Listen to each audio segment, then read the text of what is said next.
ബ്രഹ്മസ്വരൂപാനന്ദ സ്വാമികളാണ് നമ്മളെ കൂടെ ഉള്ളത്. ആശ്രമത്തിൻ്റെ ആരംഭകാലം മുതൽ തന്നെ എല്ലാ പരിപാടികളിലും സ്വാമിജി പങ്കെടുക്കാറുണ്ട്. അതുകൊണ്ട് തന്നെ ഔപചാരികമായി സ്വാഗതം ഒന്നും പറയുന്നില്ല, അതിൻ്റെ ആവശ്യമില്ല. സ്വാമിജി ഇവിടെ തന്നെ ആശ്രമത്തിൻ്റെ ഭാഗമാണ്. എങ്കിലും ആർക്കെങ്കിലും അറിയാത്തതുണ്ടെങ്കിൽ ഒരു പരിചയപ്പെടുത്തലിന് മാത്രമാണ് പറയുന്നത്. ശിവഗിരി മഠത്തിൽ വിദ്യാർത്ഥിയായി പിന്നീട് ഭാരതത്തിലുടനീളം സഞ്ചരിക്കുകയും പല ആചാര്യന്മാരിൽ നിന്ന് ഉപരിപഠനങ്ങൾ സാധനകളെല്ലാം നിർവഹിക്കുകയൊക്കെ ചെയ്ത് തൃശ്ശൂർ ജില്ലയിൽ കൊടുങ്ങല്ലൂരടുത്ത് അമരിപ്പാടം എന്നുള്ള സ്ഥലത്ത് ഗുരു നാരായണാശ്രമം കേന്ദ്രമായിട്ടാണ് പ്രവർത്തിക്കുന്നത്. ശിവഗിരി മഠത്തിലെ ട്രസ്റ്റിയാണ്.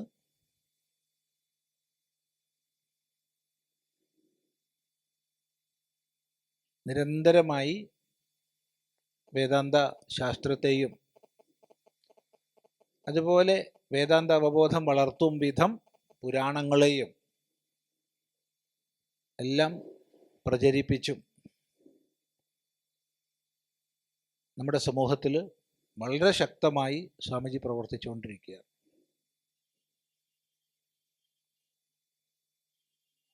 സമ്പ്രദായത്തിനനുസരിച്ച് ശാസ്ത്ര പ്രചരണം ചെയ്ത് തദ്വാര ധർമ്മ സംസ്ഥാപനം ചെയ്യുന്ന പ്രവൃത്തിയിൽ ഏർപ്പെട്ടിരിക്കുകയാണ്. നേരത്തെ പറഞ്ഞ പോലെ സ്വാഗതമൊന്നും ചെയ്യേണ്ട ആവശ്യമില്ല. ഞങ്ങളൊക്കെ ഒന്നായിട്ടാണ് ചേർന്ന് പ്രവർത്തിക്കുന്നത്. എല്ലാവരും നല്ലപോലെ ശ്രദ്ധിക്കുക എന്ന് മാത്രം ഈ സന്ദർഭത്തിൽ പറയുകയാണ്. വർഷങ്ങളായി ഇവിടെ നടക്കുന്ന അന്തർയോഗത്തിൽ ഞാൻ വരാറുണ്ടെങ്കിലും ഇപ്രാവശ്യം ഒരു പുതുമുഖങ്ങളാണ് കൂടുതലും എന്ന് വിചാരിക്കുന്നു. പഴയ ആളുകളുടെ മുഖങ്ങളൊക്കെ കുറവാണ്, കുറച്ചു പേരേ ഉള്ളൂ. ഗഹനമായ വേദാന്ത വിചാരത്തിന് തയ്യാറെടുക്കുന്നവരാണ് നിങ്ങൾ ഓരോരുത്തരും. മനസ്സിലായി എന്ന് തോന്നിയാലും മനസ്സിലാക്കാൻ പറ്റാത്ത വിധത്തിൽ ഉള്ള ഒരു കാര്യമാണ് ഏത് വേദാന്ത വിചാരം.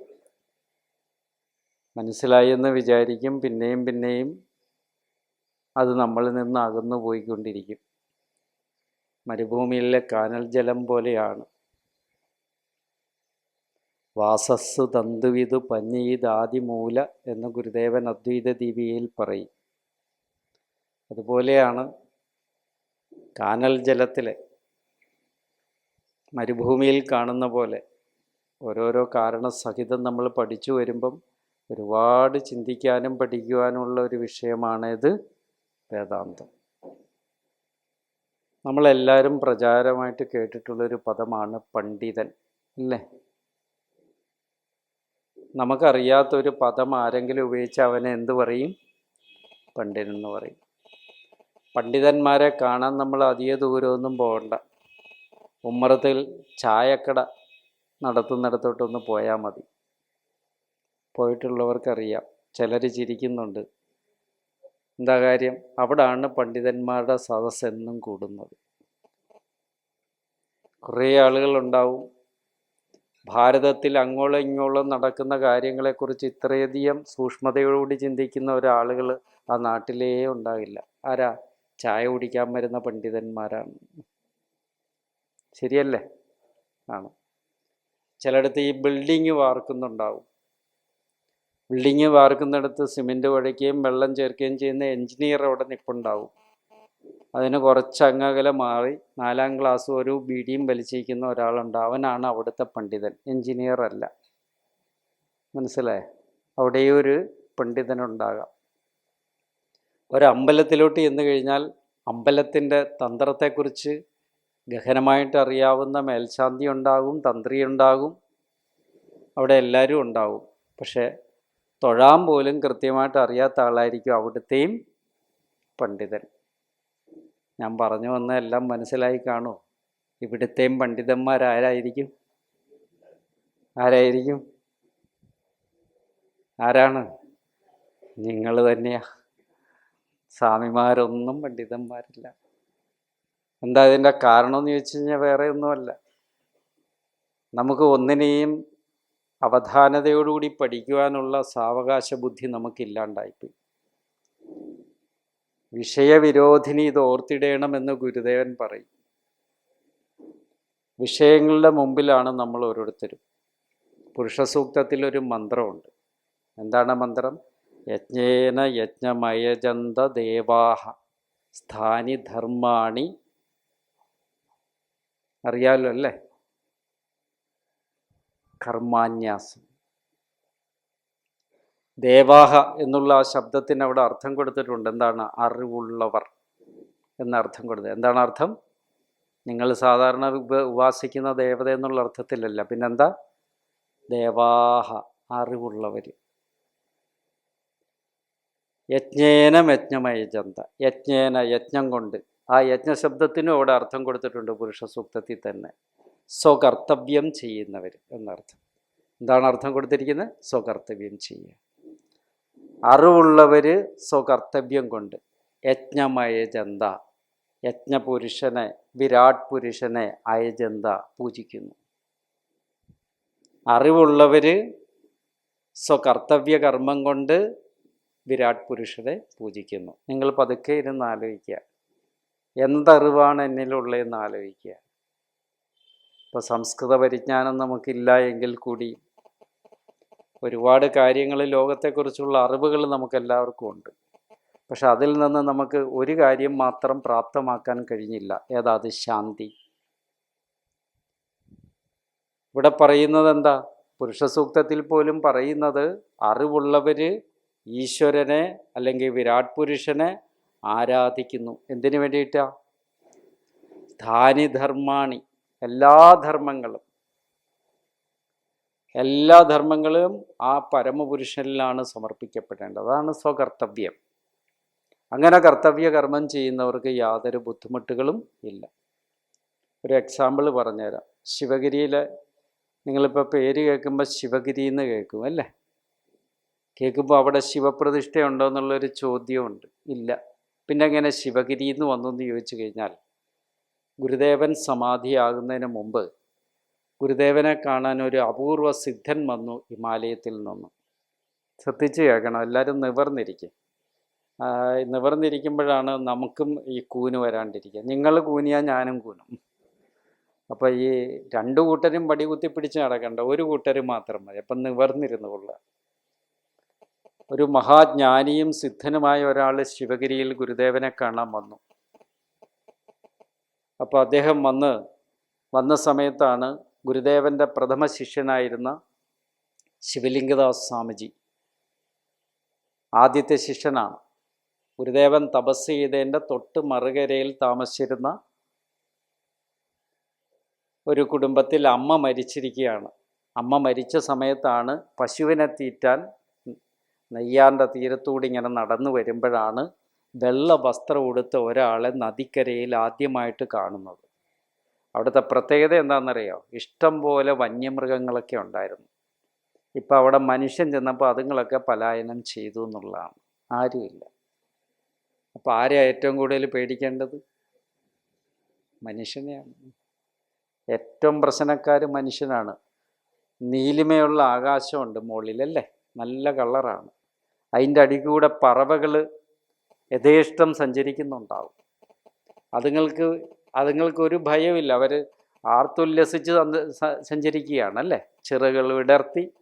എപ്പോഴും ഇങ്ങനെ പരുന്തുകളും മറ്റുമൊക്കെ പറന്ന് നടക്കുന്നുണ്ടാവും. പക്ഷെ ഭൂമിയിൽ നടക്കുന്ന മനുഷ്യന് മാത്രമേ ഉള്ളൂ എന്ത്? അവയെപ്പോലെ ഉത്സാഹമില്ലാത്തത്, അവയെപ്പോലെ സന്തോഷമില്ലാത്തത്. മനസ്സിലായി?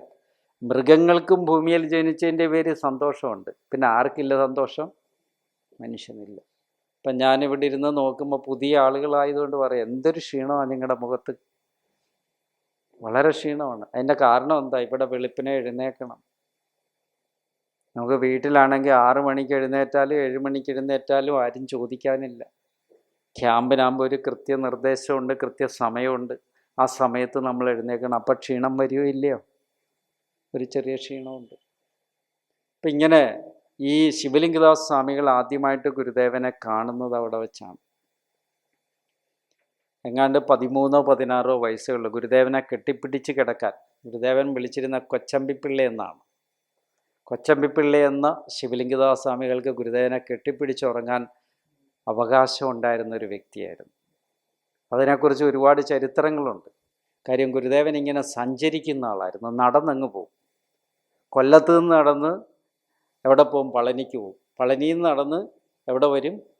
കൊല്ലത്തേക്ക്. അപ്പം കാട്ടിലൂടെയുള്ള യാത്രയിൽ ശിവലിംഗദാസ് സ്വാമികൾ തന്നെ പറയുന്നുണ്ട്, വന്യമൃഗങ്ങളുള്ള കാട്ടിലൂടെ സഞ്ചരിക്കുമ്പോൾ എൻ്റെ കാലും കയ്യും ഒക്കെ ചെറുതായിട്ടൊന്ന് വിറയ്ക്കുമായിരുന്നു. അപ്പോൾ ഗുരു പറഞ്ഞൊരു മറുപടിയുണ്ട്. എന്താണെന്നറിയാം? അവയെ നമ്മൾ ഉപദ്രവിച്ചില്ലെങ്കിൽ അവ നമ്മയെ ഉപദ്രവിക്കില്ല. ഈ തത്വം അറിയാത്തവരാണ് ആര്? നമ്മൾ ഓരോരുത്തർ. അതുകൊണ്ടാണ് പുരുഷസൂക്തത്തിൽ ദേവാഹ എന്നുള്ള പ്രയോഗം തന്നെ വന്ന അറിവുള്ളവർ. അതായിരിക്കണം നമ്മൾ. ഇനി ഞാൻ പറയാൻ വന്ന വിഷയം ഇതാണ്. ശിവഗിരിയിലെ ശിവലിംഗ പ്രതിഷ്ഠ നടത്തിയത് ശിവലിംഗദാസ് സ്വാമികളാണ്. പക്ഷെ പിന്നീട് ആ ക്ഷേത്രം കത്തിപ്പോയി. ആ ക്ഷേത്രം നിൽക്കുന്ന സ്ഥാനത്താണ് ഇന്ന് ഗുരുവിൻ്റെ സമാധി ഉള്ളത്. ആ ക്ഷേത്രം നിൽക്കുന്ന സ്ഥലത്തിന് തൊട്ടടുത്ത് കാണാം ശിവഗിരി ബ്രഹ്മവിദ്യാലയം. കേട്ടിട്ടില്ലേ? അധ്യയനം ചെയ്യുന്ന ഇടമാണ് സന്യാസിമാർ. ആ 7 വർഷത്തെ കോഴ്സാണ് ഇപ്പോഴും നടന്നു വരുന്നു. വർഷങ്ങളായിട്ട് നടന്നു വരുന്നു, ഇപ്പോഴും നടക്കുന്നുണ്ട്.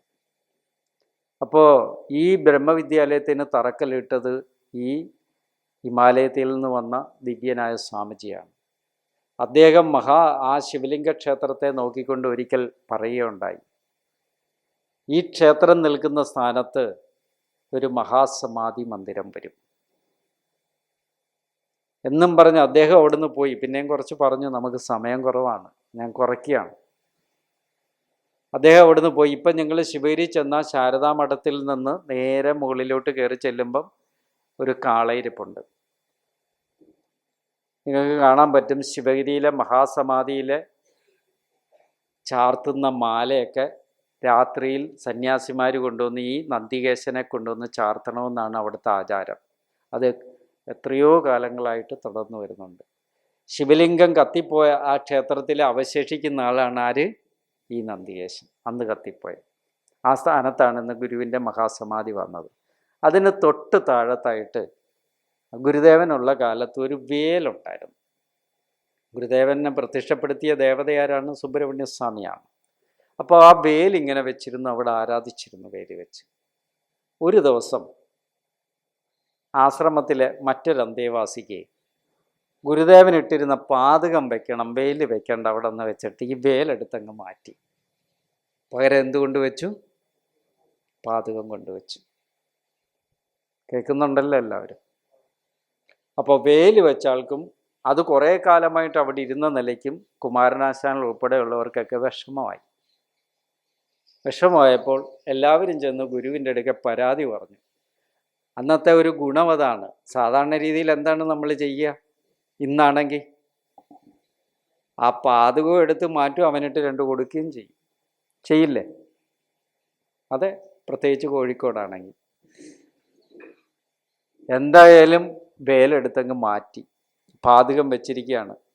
അപ്പോൾ എല്ലാവരും പരാതി പറഞ്ഞപ്പോൾ ഗുരു എല്ലാവരെയും കൂടെ വിളിപ്പിച്ചു. ഇങ്ങനെ 2 പക്ഷമായിട്ട് എത്തിക്കുക. ഒന്ന് ഏതാണ്? വേലുപക്ഷം. രണ്ടാമത് ഏതാണ്? പാതകപക്ഷം. അന്നേ തുടങ്ങിയതാണ് ഈ പക്ഷം. നമ്മുടെ നാട്ടിലെല്ലാം എവിടെങ്കിലും ഒരു സാധനം വെച്ച് ഒരു ക്ഷേത്ര വിഗ്രഹ പ്രതിഷ്ഠ നടത്തി കഴിഞ്ഞാൽ എന്തായിരിക്കും? ആദ്യത്തെ ദിവസം എല്ലാവരും കൂടെ കൂടിച്ചേർന്ന് പ്രതിഷ്ഠാകർമ്മത്തിനും എല്ലാത്തിനും ഉത്സാഹത്തോടു കൂടി നിൽക്കും. കുറച്ച് കഴിയുമ്പോൾ എന്ത് ചെയ്യും? 2 പക്ഷമായി മാറും. ഇപ്പോൾ ഗുരുദേവൻ വളരെ ശാന്തചിത്തനാണ്. അത് കേട്ടിട്ടുണ്ടല്ലേ നിങ്ങൾ? ഗുരുദേവൻ ഒരിക്കൽ പോലും പ്രകോപിതനായതായിട്ട് ചരിത്രത്തിൽ എങ്ങുമില്ല.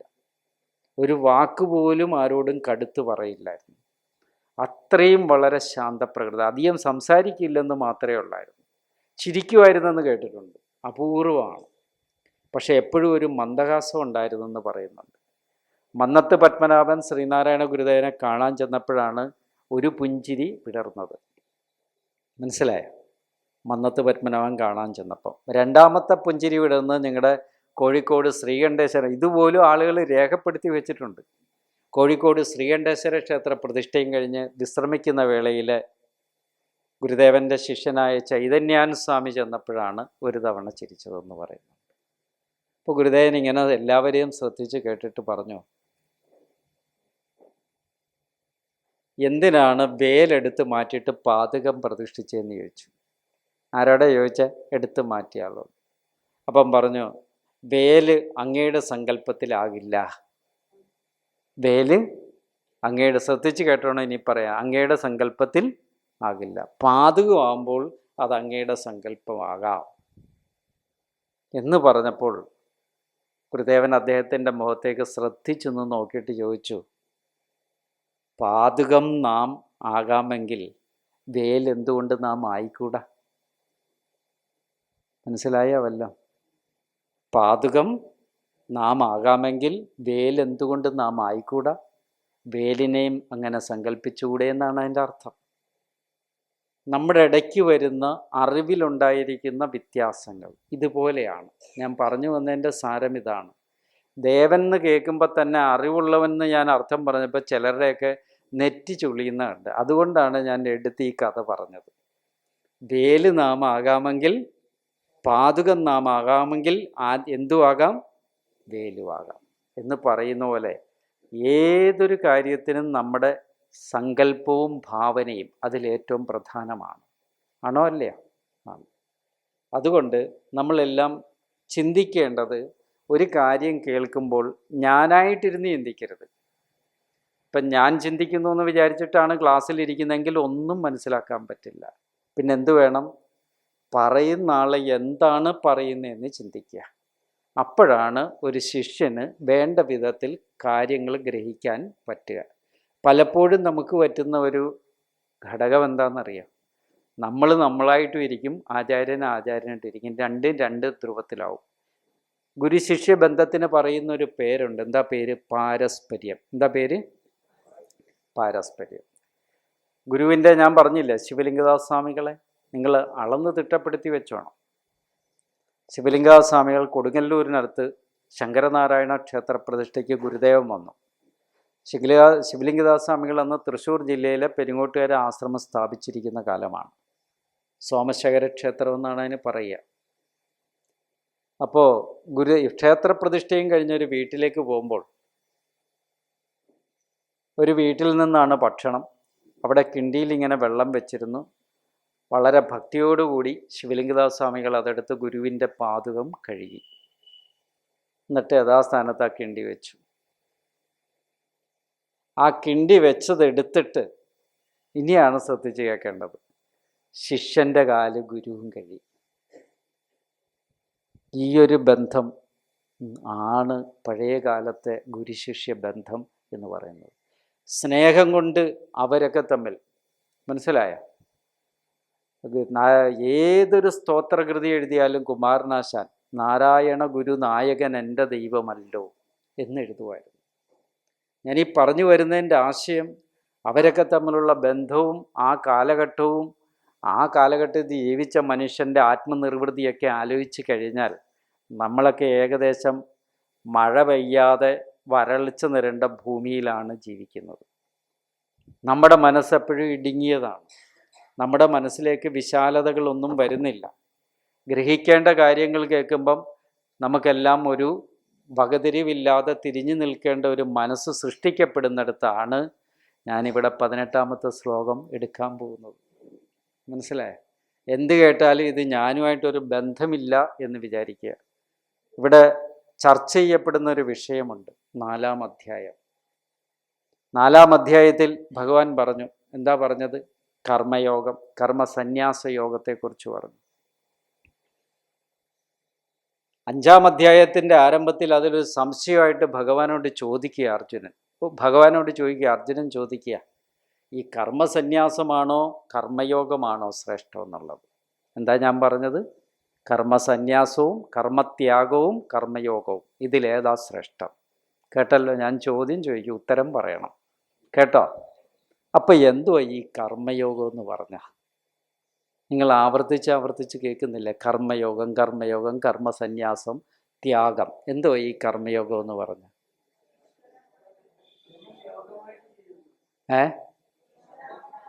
ഞാനൊരു പാവം മനുഷ്യനാ, വലിയ പണ്ഡിതനൊന്നുമല്ല. എനിക്ക് മനസ്സിലാകുന്ന ഭാഷയിൽ പറഞ്ഞാൽ ഞാൻ മനസ്സിലാക്കാം.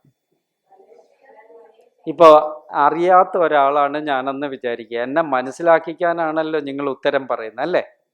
അപ്പോൾ എനിക്ക് മനസ്സിലാകുന്ന ഭാഷയിൽ പറഞ്ഞോളൂ. എന്താ? ഈശ്വരാർപ്പണമായിട്ട്, ഈശ്വരനിൽ അർപ്പിതമായിട്ട്. ഈ വാക്ക് പോലും അർപ്പിച്ചിട്ടാണോ പറഞ്ഞത്? ഈ വാക്ക് പോലും അർപ്പിച്ചിട്ടാണോ പറഞ്ഞത്? അല്ല. ഇനി ഞാൻ പറയാം. കർമ്മയോഗം എന്ന് പറയുന്നത് എവിടെ പോയാലും ഇനി തെറ്റിദ്ധരിക്കരുത്, എന്താണെന്നും മനസ്സിലാക്കി വെച്ചോണം.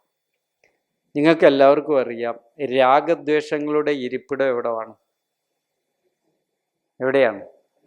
കണ്ണിലാണോ, മൂക്കിലാണോ, കയ്യിലാണോ, ചെവിയിലാണോ? മനസ്സിൽ. ഉറപ്പാണല്ലോ.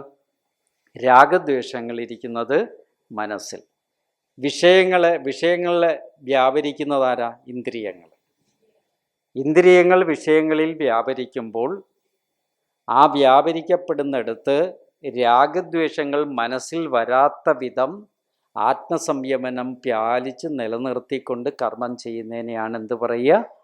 കർമ്മയോഗം. തെറ്റിക്കരുതിനി. ഇന്ദ്രിയങ്ങൾ വിഷയങ്ങളിൽ വ്യാപരിക്കപ്പെടുന്നു. മനസ്സിൽ രാഗദ്വേഷങ്ങൾ വന്നുകൊണ്ടേയിരിക്കും. അപ്പം വരുമോ ഇല്ലയോ? ഇവിടെ ഇരുന്ന് ഞാനൊരു ചോദ്യം ചോദിക്കുമ്പോൾ ഇഷ്ടമില്ലെങ്കിൽ ദേഷ്യം വരാം, ഇഷ്ടമുണ്ടെങ്കിൽ മുഖത്തൊരു പ്രസന്നത വരാം, ഒന്നുകൂടെ വരാം. പക്ഷേ രാഗദ്വേഷങ്ങൾക്ക് വിഷയമുള്ളപ്പോഴും ഇന്ദ്രിയങ്ങൾ വ്യാപരിക്കുമ്പോഴും മനസ്സ് അതിൽ പെടാതെ ആത്മസംയമനം പാലിച്ചുകൊണ്ട് ചെയ്യുന്ന കർമ്മത്തെ എന്ത് പറയാം? കർമ്മയോഗം. അപ്പം ഇനി എന്ത് വേണം? എന്ത് കർമ്മം ചെയ്താലും മനോനിയന്ത്രണം ആ കർമ്മത്തിൽ അത്യന്താപേക്ഷിത. ആ കർമ്മത്തിന് എന്ത് പറയാം? കർമ്മയോഗം എന്ന് പറയും. ഇനി കർമ്മസന്യാസം എന്ന് പറഞ്ഞാൽ എന്താ അർത്ഥം? അതും നമ്മൾ മനസ്സിലാക്കി വെക്കണം. ചില നാരായണ ഗുരുവിൻ്റെ അടുക്കെ 1928 ഗുരു ശ്രീനാരായണ ധർമ്മസംഘം കൂർക്കഞ്ചേരി ഇരുന്നുകൊണ്ട് രൂപീകരിക്കുമ്പം സന്യാസി എന്ന് പറഞ്ഞാൽ എന്താ അർത്ഥമെന്ന് ചോദിച്ചു. സന്യാസി. ഉടനെ നിങ്ങളിപ്പോൾ പറയും, ഗീത പഠിച്ചിട്ടുണ്ടെങ്കിൽ എന്തു പറയും? സർവകർമ്മ ഫല ത്യാഗമാണ് സന്യാസം എന്ന് പറയും. ഓരോരുത്തരും ഓരോരോ അർത്ഥം പറയാൻ തുടങ്ങി. ഇപ്പോൾ ഗുരു അതെല്ലാം കേട്ടിരുന്നിട്ട് പറഞ്ഞ്, ഇത്രയും പാടാണോ സന്യാസിയുടെ അർത്ഥം പറയുക? പരോപകാരി. എന്താ അർത്ഥം പറഞ്ഞത്? പരോപകാരി. മഹാപുരുഷന്മാരുടെ വാക്കുകളൊക്കെ സൂക്ഷ്മതയുള്ളതായിരിക്കും. നമ്മൾ വ്യവഹാരത്തിൽ പരോപകാരി എന്നൊക്കെ ഉപയോഗിക്കുന്നുണ്ടല്ലേ? ഒരു ബന്ധവും നമ്മളുമായിട്ടും ഉണ്ടാകില്ല, കേൾക്കുന്ന ആളുമായിട്ടും ഉണ്ടായില്ല. എന്താ? സ്തുതി പറഞ്ഞിടുമെങ്കിൽ അനാരതം ഉദിതരാകും അശേഷ ജനങ്ങളും. എല്ലാവരെയും നോക്കി ഇങ്ങനെ സ്തുതി പറയാമെങ്കിൽ എല്ലാവരും സന്തുഷ്ടരാകും, ഇല്ലേ? പക്ഷെ ആ സന്തോഷമല്ല ഇവിടെ ഉദ്ദേശിക്കുന്നത്. പരോപകാരി. സന്യാസന എന്തർത്ഥം പറഞ്ഞു? പരോപകാരി. പരോപകാരി എന്ന് പറഞ്ഞാൽ തനിക്ക് വേണ്ടിയല്ല, മറ്റുള്ളവർക്ക് ഉപകരിക്കുന്ന രീതിയിൽ കർമ്മം ചെയ്യുക. മനസ്സിലായ? അതിന് ഗുരുദേവൻ തന്നെ പറഞ്ഞിട്ടുണ്ട്, കൃപണൻ അധോമുഖനായി കിടന്ന് ചെയ്യും അപചയ കർമ്മം അവനു വേണ്ടി മാത്രം. മനസ്സിലായ? കൃപണത വിട്ടു കൃപാലു ചെയ്തിടുന്നു എന്നൊക്കെ ഗുരുദേവൻ തന്നെ പറഞ്ഞിട്ടുണ്ട്. എന്താ? ലോകത്ത് മനുഷ്യരെല്ലാം ചെയ്യുന്നത് അധോമുഖനായിട്ട് കർമ്മം ചെയ്യാനാണ്, സ്വാർത്ഥതയോടുകൂടി കർമ്മം ചെയ്യാൻ. നിസ്വാർത്ഥതയോടുകൂടി ഒരല്പം പോലും സമയം കളയാണ്ട് കർമ്മം ചെയ്യുന്നവനാണ് പരോപകാരി. മനസ്സിലാകുന്നുണ്ടോ? അങ്ങനാണെങ്കിൽ ഇപ്പം രണ്ട് കാര്യം നമ്മൾ പറഞ്ഞു. എന്തൊക്കെയാണ്? ഒന്ന് കർമ്മയോഗം, ഒന്ന് കർമ്മസന്യാസം. ഇതിലേതാണ് ശ്രേഷ്ഠമെന്ന് ഭഗവാനോട് അർജുനൻ ചോദിക്കുകയായി. അങ്ങനെയാണ് 5-ാം അധ്യായത്തിൻ്റെ ആരംഭം കുറിക്കുന്നത്. അതിൽ പറയുന്നുണ്ട്, നമ്മളെയൊക്കെ സംബന്ധിച്ചിടത്തോളം നമ്മളെല്ലാവരും കർമ്മനിരതരാണ്. കാര്യം ഒരു കുടുംബം പോറ്റണം, അത് നിലനിർത്തണം, അതിൽ മക്കളെ പോറ്റുക, അത് ഇടയ്ക്ക് വീടിൻ്റെ അറ്റകുറ്റപ്പണി ചെയ്യുക, നമ്മുടെ ആവശ്യങ്ങളെല്ലാം നിറവേറ്റുക, മറ്റുള്ളവരുടെ ആവശ്യം നിറവേറ്റുക. ഇതെല്ലാം ചെയ്യുന്ന ഗൃഹസ്ഥനെ സംബന്ധിച്ചിടത്തോളം കർമ്മനിരതൻ തന്നെയാണ്. പക്ഷേ ഈ കർമ്മവുമായിട്ട് ഒട്ടിച്ചേരുന്നതുകൊണ്ട് അവനുണ്ടാകുന്ന മാനസികമായ പ്രശ്നങ്ങൾ ഈ കാലത്ത് വളരെയധികം സങ്കീർണതകൾ സൃഷ്ടിക്കുന്നതുമാണ്. എന്തുകൊണ്ടാണ്? ഞാനിപ്പോൾ നിങ്ങൾ നോക്കിക്കൊണ്ട് ഒരു വാക്ക് പ്രസംഗിക്കുകയോ പറയുകയോ ഒക്കെ ചെയ്യുകയാണ്, മനസ്സിലായ? പക്ഷേ അതിൽ നിന്ന് ഞാൻ ആഗ്രഹിക്കുന്ന എന്തുവാ?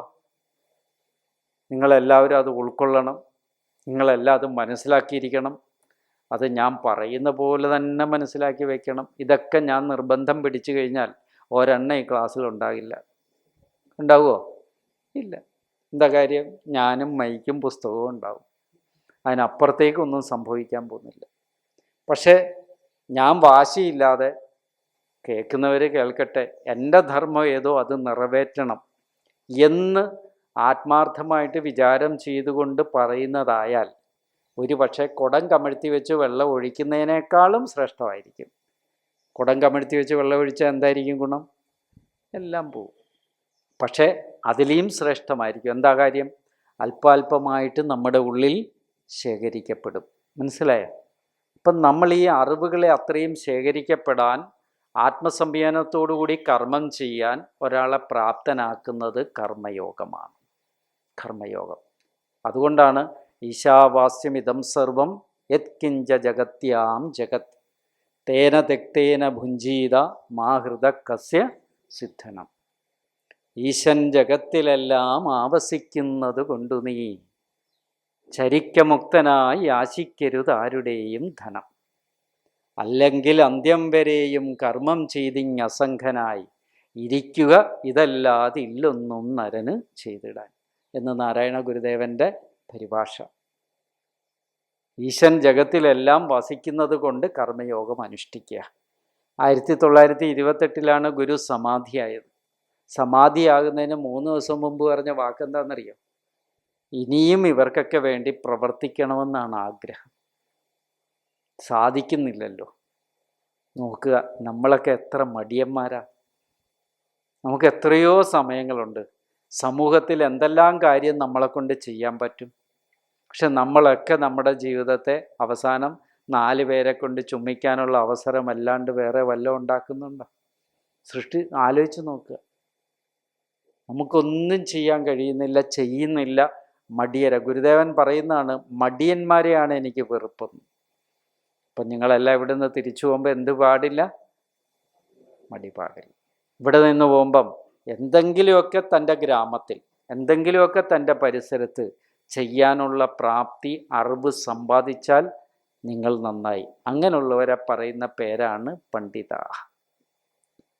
നമ്മുടെ ശ്ലോകം ഒരു ശ്ലോകമാണ്, വളരെ ശ്രദ്ധിച്ച് പഠിക്കേണ്ടതുമാണ്. ഒരുപാട് പണ്ഡിതന്മാർ അശ്രദ്ധയോടുകൂടി പറഞ്ഞ് തെറ്റിച്ചിട്ടുള്ള ഒരു ശ്ലോകം കൂടിയാണ് ഗീതയിലെ ഈ 18ാമത്തെ ശ്ലോകം. എന്താണെന്ന് ചോദിച്ചു കഴിഞ്ഞാൽ അതിൻ്റെ മുമ്പിലത്തെ ശ്ലോകവും പിന്നിലത്തെ ശ്ലോകവുമായിട്ട് അനുബന്ധമുള്ള ഒരു ശ്ലോകമാണ്. ഏത്? ഇത്. ഇത്രയും പറഞ്ഞു വന്നത് നിങ്ങളുടെ മനസ്സിൽ വയ്ക്കുക. കർമ്മയോഗവും കർമ്മസന്യാസവും മനസ്സിലായല്ലോ. കർമ്മയോഗം എന്താണെന്ന് പറഞ്ഞു. ത്യാഗമെന്ന് പറയുന്നത് ഉപേക്ഷിക്കലല്ല എന്നും കർമ്മം ചെയ്ത് അസംഗനായിരിക്കുന്നതാണ് അവസ്ഥയെന്നുള്ളത് നമ്മൾ മനസ്സിലാക്കിക്കൊണ്ട് മനസ്സ് എപ്പോഴും ഒരു വികാരരഹിതമായൊരവസ്ഥയെ പ്രാപിക്കണമെന്നുള്ള സൂചന നൽകിക്കൊണ്ട് നമുക്ക് തുടങ്ങാം. നമ്മുടെ ശ്ലോകത്തിലേക്കൊന്ന് നോക്കാം. വിദ്യാവിനയ സമ്പന്നേ ബ്രാഹ്മണേ ഗവിഹസ്തിനി ശുനിചൈവ ശോഭാഗേ ച പണ്ഡിതാ സമദർശിനഃ. പണ്ഡിതാഹ, ഇതാണ് ഞാൻ നേരത്തെ സൂചിപ്പിച്ച പണ്ഡിതന്മാർ. ആ പണ്ഡിതന്മാരൊന്നുമല്ല ഇവിടുത്തെ പണ്ഡിതന്മാർ, സമദർശികളായിട്ടുള്ള പണ്ഡിതന്മാർ. പണ്ഡിതാഹ സമദർശിന. പണ്ഡിതന്മാരെല്ലാം സമദർശികളാണെന്നാണ് ഇവിടെ പറയുന്നത്. എന്താണ് ഈ സമം എന്നുള്ള വാക്കിൻ്റെ അർത്ഥത്തെ പലരും തെറ്റിദ്ധരിച്ചിട്ടുണ്ട്. സമശബ്ദത്തിൻ്റെ അർത്ഥം തുല്യം എന്നുള്ള അർത്ഥം എടുത്തിട്ടുണ്ട്, ഇല്ലേ? ചിലർ കേട്ടിരിക്കുന്ന തുല്യം എന്നാണ്, തുല്യം എന്നുള്ള അർത്ഥമാണ്. അങ്ങനെ തുല്യം എന്ന് അർത്ഥമെടുത്തവരൊക്കെ എന്തൊക്കെയാണ് കുഴപ്പമെന്നുള്ളത് ഈ ശ്ലോകം പഠിച്ചു കഴിയുമ്പം ഞാൻ നിങ്ങളോട് പറയും. അങ്ങനെ തുല്യം എന്ന അർത്ഥം എടുത്ത് വ്യാഖ്യാനിച്ചവരൊക്കെ എവിടെ എത്തിയെന്ന് നമുക്ക് നോക്കാം. ഇനി നോക്കുക, ഈ അർത്ഥം ഒന്ന് ഞാൻ പറയാം. നിങ്ങളുടെ ഈ പുസ്തകം ഉണ്ടല്ലോ അല്ലേ എല്ലാവരുടെയും കയ്യിൽ. പണ്ഡിതാഹ, പണ്ഡിതന്മാര്, വിദ്യാവിനയസമ്പന്നേ,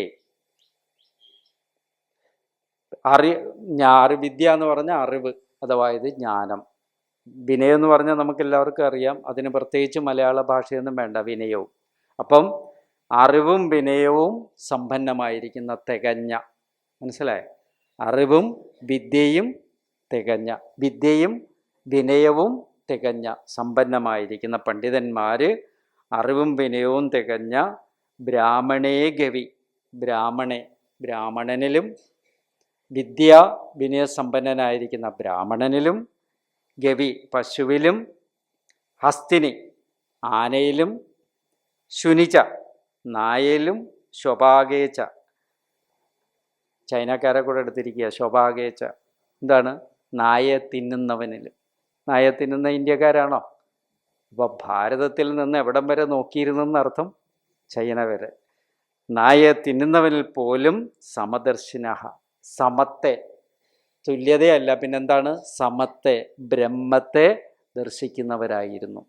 ആരെ ദർശിക്കുന്നവരായിരുന്നു?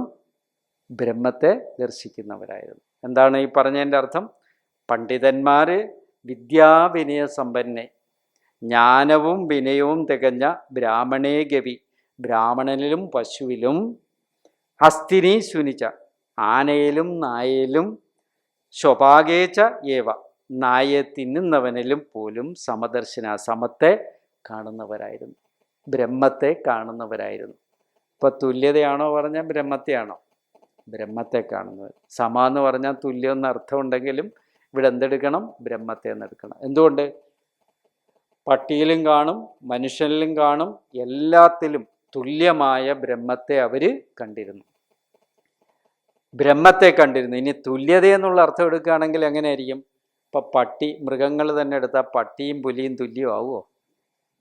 പശുവും പുലിയും തുല്യമാവുമോ? എപ്പോൾ പുലിയെ കണ്ടാലും അപ്പോൾ ഓടിച്ചിട്ട് ആര് പിടിക്കും? എപ്പോൾ പശുവിനെ കണ്ടാലും ഓടിച്ചിട്ട് ആര് പിടിക്കും? പുലി പിടിക്കും. അപ്പം എങ്ങനെയാണ് തുല്യതയെ കാണാൻ പറ്റുക? മൃഗങ്ങളിലുള്ള തുല്യതയല്ല, അവിടെ ബ്രഹ്മത്തെ അവർ ദർശിച്ചിരുന്നു. അത് എങ്ങനെയാണ് ഞാൻ ഈ അർത്ഥം എടുത്തതെന്ന് ചോദിച്ചാൽ, അടുത്ത ശ്ലോകത്തിലെ, അതായത് 19ാമത്തെ ശ്ലോകത്തിലെ 2ാമത്തെ വരി എന്താ? നിർദോഷം ഹി സമം ബ്രഹ്മ തസ്മാ ബ്രഹ്മണി തേ സ്ഥിതാഹ എന്ന് പറഞ്ഞിട്ടുണ്ട്. അവിടെ നിർദോഷമായിരിക്കുന്ന, ദോഷരഹിതമായിരിക്കുന്ന, ദോഷ ഏതുമില്ലാത്ത സമത്തെ, സമമാണ് ബ്രഹ്മം എന്ന് പറഞ്ഞിരിക്കുന്നത്. കണ്ടാ, അവിടെ സമശബ്ദത്തിൻ്റെ എന്താ എടുത്തിരിക്കുന്നത്? ബ്രഹ്മം. അപ്പം ഇവിടെ നമ്മൾ എന്തർത്ഥം എടുക്കണം? തുല്യമൊന്നല്ല, പിന്നെ എന്താ എടുക്കേണ്ടത്? ബ്രഹ്മം എന്നുള്ള അർത്ഥം എടുക്കണം. ഒരുപാട് പേര് ഇതിൻ്റെ ആശയത്തിൽ തുല്യം എന്നുള്ള അർത്ഥം എടുത്ത് ഈ നമ്മുടെ പ്രസംഗങ്ങളില്ലേ, അമ്പലത്തിൽ ഉത്സവമൊക്കെ നടക്കുമ്പം പണ്ഡിതന്മാരായ ആളുകളെയൊക്കെ വിളിച്ചു വരുത്തി പ്രസംഗങ്ങൾ നടത്തും. ആ പ്രസംഗങ്ങളിലെല്ലാം മുഴങ്ങിക്കേൾക്കുന്നതാണ്, കണ്ടോ ഇങ്ങനെയുള്ള പണ്ഡിതന്മാരായിരുന്നു, എല്ലാത്തിലും തുല്യതയെ കണ്ടിരുന്നു എന്നുള്ളതാണ്. അടുത്ത 19ാമത്തെ ശ്ലോകത്തിൽ 2ാം വരിയിൽ പറഞ്ഞിരിക്കുന്ന ഈ കാര്യം വിട്ടുപോയിക്കൊണ്ട് ഇതിനെ വ്യാഖ്യാനിക്കുകയാണെങ്കിൽ ഇതിൻ്റെ അർത്ഥത്തെ മാറും, ഉദ്ദേശിച്ച അർത്ഥത്തെ ലഭിക്കില്ല. പറയുന്നത് എന്തായിരിക്കും? കേൾക്കുന്നവർ പിന്നെ കുഴപ്പമില്ല. എന്താ കാര്യം? എന്ത് മണ്ടത്തരം പറഞ്ഞാലും ഇല്ല, അഗ്നേ തവേത്തേതസ്തബ്രാമം അധസ്തം പ്രത്യക്ഷം ബ്രഹ്മാസി തുദീയാ ഇന്ദ്രിയാണി മനോബുദ്ധിരിതി സപ്തജിഹ്വാഹ ത്വയി വിഷയാ ഇതി സമിധോ ജിഹോമി അഹമിത്യാജം ജിഹോമി ത്വം നഃ പ്രസീദ പ്രസീദ ശ്രേയശ്ച പ്രയച്ഛ സ്വാഹ. വല്ലതും പിടികിട്ടിയ? സ്വാഹ എന്തു പറഞ്ഞാലും അവസാനം സ്വാഹ എന്ന് പറയുന്നതുകൊണ്ട് നമുക്ക് വലിയ സന്തോഷം. എന്താ കാര്യം? ആ സ്വാഹയുടെ അർത്ഥം എന്താ? നമുക്കൊന്നും പിടികിട്ടില്ല. നമ്മൾ കണ്ടിട്ടില്ല, ചില ഹോട്ടലിലൊക്കെ ഇങ്ങനെ ഒരു ഇച്ചിരി കുടവയറൊക്കെ ഉള്ള ഒരു പാവയായിരിക്കും, അതിൻ്റെ മുകളിൽ ഇങ്ങനെ ഒരു തല ആട്ടിക്കൊണ്ടേയിരിക്കും. കണ്ടിട്ടുണ്ടോ? അതേപോലെയാണ് നമ്മൾ. എവിടെ ചെന്നാലും തലയാട്ടാൻ ഇത്രയും കഴിവുള്ള ആരില്ല, നമ്മളെപ്പോലെ ഒരാളുമില്ല. ആ ഹോട്ടലിൽ നിന്ന് അതിനെ മാറ്റിയിട്ട് നമ്മളെ വെച്ചാൽ നല്ല കൃത്യമായിരിക്കും. കൃത്യമായിട്ടിരുന്ന ഞാൻ പറഞ്ഞ ശ്ലോകം വല്ലതും പിടികിട്ടിയോ? അഗ്നേ തവയത്തേതസ്തബ്രാഹ്മം അധസ്തം പ്രത്യക്ഷം ബ്രഹ്മാസി. ഈ ശ്ലോകം കേട്ട് കഴിഞ്ഞാൽ നിങ്ങൾക്കൊന്നും പിടികിട്ടില്ല എന്ന് എനിക്കും അറിയാം. ഈ ശ്ലോകം എഴുതിയിട്ട് 100 വർഷം കഴിഞ്ഞിരിക്കുകയാണ്. എത്ര വർഷമാണ്? 100 വർഷം. ഇതൊരു ഹോമമന്ത്രമാണ്. ഇതെഴുതിയത് ശ്രീനാരായണ ഗുരുദേവനാണ്. എഴുതാനുണ്ടായ സാഹചര്യം വളരെ പ്രത്യേകമാണ്. എന്താണെന്ന് ചോദിച്ചാൽ, ഗുരുദേവനെ കാണാൻ ജൈന സന്യാസിമാർ ശിവഗിരിയിൽ വന്നു. അവർ ശ്രദ്ധാനന്ദ എന്ന് പറഞ്ഞൊരു സ്വാമിജിയെക്കുറിച്ച് നിങ്ങൾ കേട്ടിട്ടില്ലേ? കേട്ടിട്ടുണ്ടോ? ശ്രദ്ധാനന്ദനെ കൊല്ലുക ചെയ്തത് ഭീകരവാദികൾ. ആ ശ്രദ്ധാനന്ദ സ്വാമി ഉൾപ്പെടെയുള്ള മഹാ സന്യാസി ശ്രേഷ്ഠന്മാർ ഗുരുവിനെ കാണാൻ ശിവഗിരി വന്നപ്പം അവരെല്ലാവരും കൂടെ പറഞ്ഞു, സ്വാമിജി, ഞങ്ങൾ നാളെ ഇവിടെ ഒരു യാഗം ചെയ്യുന്നുണ്ട് രാവിലെ. ശരി, ആയിക്കൊള്ളട്ടെ, നമുക്ക് സന്തോഷം എന്ന് ഗുരു പറഞ്ഞു. കൃത്യം നമ്മളെപ്പോലല്ല, 3:30 മണിക്ക് അവർ എല്ലാം ഒരുക്കി വെച്ചിരുന്നിടത്ത് ഹോമം നടത്താൻ വന്നപ്പം കയ്യിൽ ചുരുട്ടി ഒരു പേപ്പർ എടുത്ത് ഗുരുദേവൻ അത് ശ്രദ്ധാനന്ദ സ്വാമികളുടെ കയ്യിലേക്ക് കൊടുത്തിട്ട് പറഞ്ഞു, ഈ മന്ത്രം കൊണ്ട് ഹോമം ചെയ്തുകൂടെ എന്ന്. മനസ്സിലായി? ഈ മന്ത്രം കൊണ്ട് ഹോമം ചെയ്തുകൂടെ. അന്ന് ജൈന സന്യാസിമാരത് വായിച്ചു നോക്കിയിട്ട് ഇതുകൊണ്ട് തന്നെ ചെയ്യാം എന്ന് പറഞ്ഞ് ആദ്യമായിട്ട് ഗുരുദേവൻ എഴുതിയ ഹോമമന്ത്രത്തിൻ്റെ മന്ത്രം കൊണ്ട് ശിവഗിരിയിൽ ഹോമം ചെയ്ത് ആരാ? ജൈന ഭിക്ഷുക്കളാണ്. അതാണ് ഈ പറഞ്ഞ മന്ത്രം. അവർ കൊണ്ടുവന്നിരിക്കുന്ന മന്ത്രത്തെക്കാളും വിപുലമായ അർത്ഥത്തിൽ, വേദാന്തപരമായ അർത്ഥത്തിലാണ് എഴുതിയിരിക്കുന്ന ഈ ഹോമമന്ത്രം. മനസ്സിലായോ? അഗ്നേ തവയത്തേതസ്തബ്രാഹ്മം, അല്ലയോ അഗ്നേ, തവ, അങ്ങയുടെ യാതൊരു തേജസ്സുണ്ടോ അത് ബ്രഹ്മസംബന്ധിയാണ്. മനസ്സിലായോ? അധസ്തം പ്രത്യക്ഷം ബ്രഹ്മാസി, അതുകൊണ്ട് അത് പ്രത്യക്ഷത്തിലുള്ള ബ്രഹ്മമാവുന്നു. ബ്രഹ്മസംബന്ധിയായതെല്ലാം പ്രത്യക്ഷമാണ്. ആർക്കാണോ യാതൊന്നും ബ്രഹ്മസംബന്ധിയായിട്ടുള്ളത് അത് പ്രത്യക്ഷമാണ്. അതുകൊണ്ട് തന്നെ അത് പ്രത്യക്ഷമാണ്. തുതീയ ഇന്ദ്രിയാണി മനോബുദ്ധിരിതി സപ്തജിഹ്വാഹ. തുതീയ, അങ്ങയുടെ ഇന്ദ്രിയങ്ങൾ, നമ്മുടെ ഇന്ദ്രിയങ്ങളില്ലേ, കണ്ണ്, മൂക്ക്, നാക്ക്, ചെവി, തൊടി, സപ്തജിഹ 7 നാക്കുകളാണ്. എത്രയാണ്? 7 നാക്കുകൾ. അതുകൊണ്ടാണ് വീട്ടിൽ നിലവിളക്ക് കൊളുത്തുമ്പം വളരെ ഭക്തിയോടുകൂടി നിലവിളക്ക് കൊളുത്തണമെന്നൊക്കെ പറയുന്നത്. ആ ആചാരങ്ങൾ നമ്മൾ പഠിച്ചു വയ്ക്കണമെന്ന് പറയുന്നത്. ശുഭം ഭവത് കല്യാണം ആയുരാരോഗ്യവർദ്ധനം മമ ബുദ്ധിപ്രകാശായ സന്ധ്യാദീപം നമസ്തുതേ എന്ന് പറയുന്നത്. ശുഭമുണ്ടാകട്ടെ, ആയുസ്സുണ്ടാകട്ടെ, ആരോഗ്യം ഉണ്ടാകട്ടെ എന്നുള്ള സങ്കല്പം അന്നേ ഇതിനുണ്ടായിരുന്നു. എന്തുകൊണ്ട്? തുതീയ ഇന്ദ്രിയാണി മനോബുദ്ധിരിതി സപ്തജിഹ. 5 ഇന്ദ്രിയങ്ങൾ, മനസ്സ്, ബുദ്ധി, ഇത്രയും കൂടി ചേർന്ന 7 നാക്കുകളാണ് അവിടുത്തേത്. ഏതൊക്കെയാണ് അഗ്നിയുടെ നാക്കുകൾ? 5 ഇന്ദ്രിയങ്ങളുണ്ട്. കണ്ണ്, മൂക്ക്, നാക്ക്, ചെവി, ത്വക്ക്. പിന്നെ ആരുണ്ട് അതിൻ്റെ കൂടെ? മനസ്സുണ്ട്, ബുദ്ധിയുണ്ട്. സപ്തജിഹ്വാഹ. അതും പറഞ്ഞിട്ട് സാധാരണ രീതി ഹോമം ചെയ്യുമ്പം അതും പറഞ്ഞുകൊണ്ട് സാധാരണ രീതി നമ്മൾ ചെയ്യുന്നത് അല്പം എള്ളെടുത്ത് ഹോമിക്കുകയാണ് ചെയ്യുന്നത്. എന്താ ഹോമിക്കുന്നത്? എള്ള്. അഹമിത്യാജ്യം ജിഹോമി, ഇതാണ് നിങ്ങൾ എന്നും ചെയ്യേണ്ടത്. അഹങ്കാരത്തെ ഞാനെടുത്ത് ഹോമിക്കുന്നു. അഹം, അതിനെ എന്താണ്? നെയ്യായിട്ട് ഹോമിക്കുന്നു. മനസ്സിലായോ? ആജ്യം. ത്വംനഹ പ്രസീത പ്രസീത, അല്ലയോ അഗ്നിദേവ, ഞങ്ങളെ പ്രസാദിച്ചാലും പ്രസാദിച്ചാലും. ശ്രേയശ്ച പ്രേയശ്ച പ്രേയശ്ച സ്വാഹ. ശ്രേയസ്, ഈ ലോക ജീവിതത്തിനാണ് ശ്രേയസ് വേണ്ടത്. പ്രേയശ്ച എന്താണ്?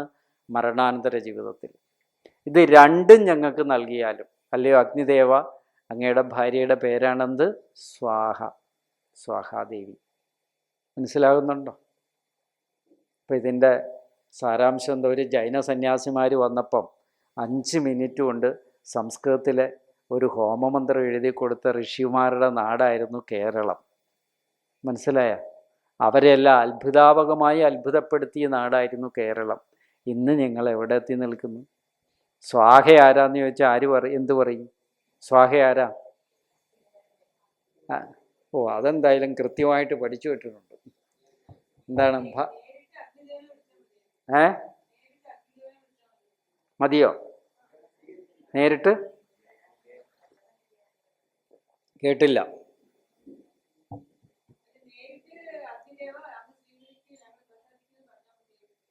പറയാൻ മതിയായിരുന്നു. എന്ത് ചെയ്യാൻ, അന്ന് ഗുരുദേവനോടൊപ്പം ജനിക്കാഞ്ഞത് ഭാഗ്യം. ഇങ്ങനെയുള്ള ആളുകൾ അന്ന് ഇല്ലാതിരുന്നു. അതുകൊണ്ട് അത് തിരുത്താൻ ഗുരുദേവനും പറ്റിയില്ല, നമുക്കും പറ്റിയില്ല. എന്തായാലും ഇനി നമുക്ക് എന്തോ ആ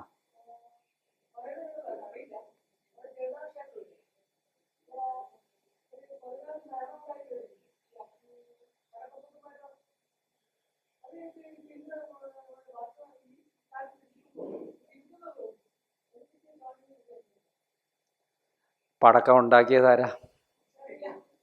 ഉണ്ടാക്കിയത് മനുഷ്യനല്ലേ. മനുഷ്യനുണ്ടാക്കുന്നതുകൊണ്ട് മനുഷ്യൻ മരിക്കുന്നതിന് നമ്മൾ എന്താ ചെയ്യുക? മനുഷ്യൻ്റെ പ്രവൃത്തികളിൽ എല്ലാം തന്നെ മനുഷ്യന് ആപത്തുകൾ സൃഷ്ടിക്കപ്പെടുന്നു. ഞാൻ പറഞ്ഞു വന്നതിൻ്റെ സാരം ഒരുപാട് വിഷയങ്ങളിലേക്ക് പോകാനല്ല. അഗ്നിയെപ്പോലും ബ്രഹ്മസംബന്ധിയായിട്ട് ആരാധിച്ച കർമ്മമണ്ഡലമാണ് ആരുടേത്? നമ്മുടേത്. ശിവഗിരിയിൽ ഇന്നും സന്യാസിമാർ ചുറ്റിനും കൂടി ഈ ഹോമമന്ത്രം കൊണ്ട് 4 മണിക്ക് ഹോമം ചെയ്തിട്ടേ അവിടെ ക്ഷേത്രങ്ങളിൽ ആരാധന പോലും നടത്താൻ പാടുള്ളൂ. ഇപ്പോഴും ആ നിയമമുണ്ട്.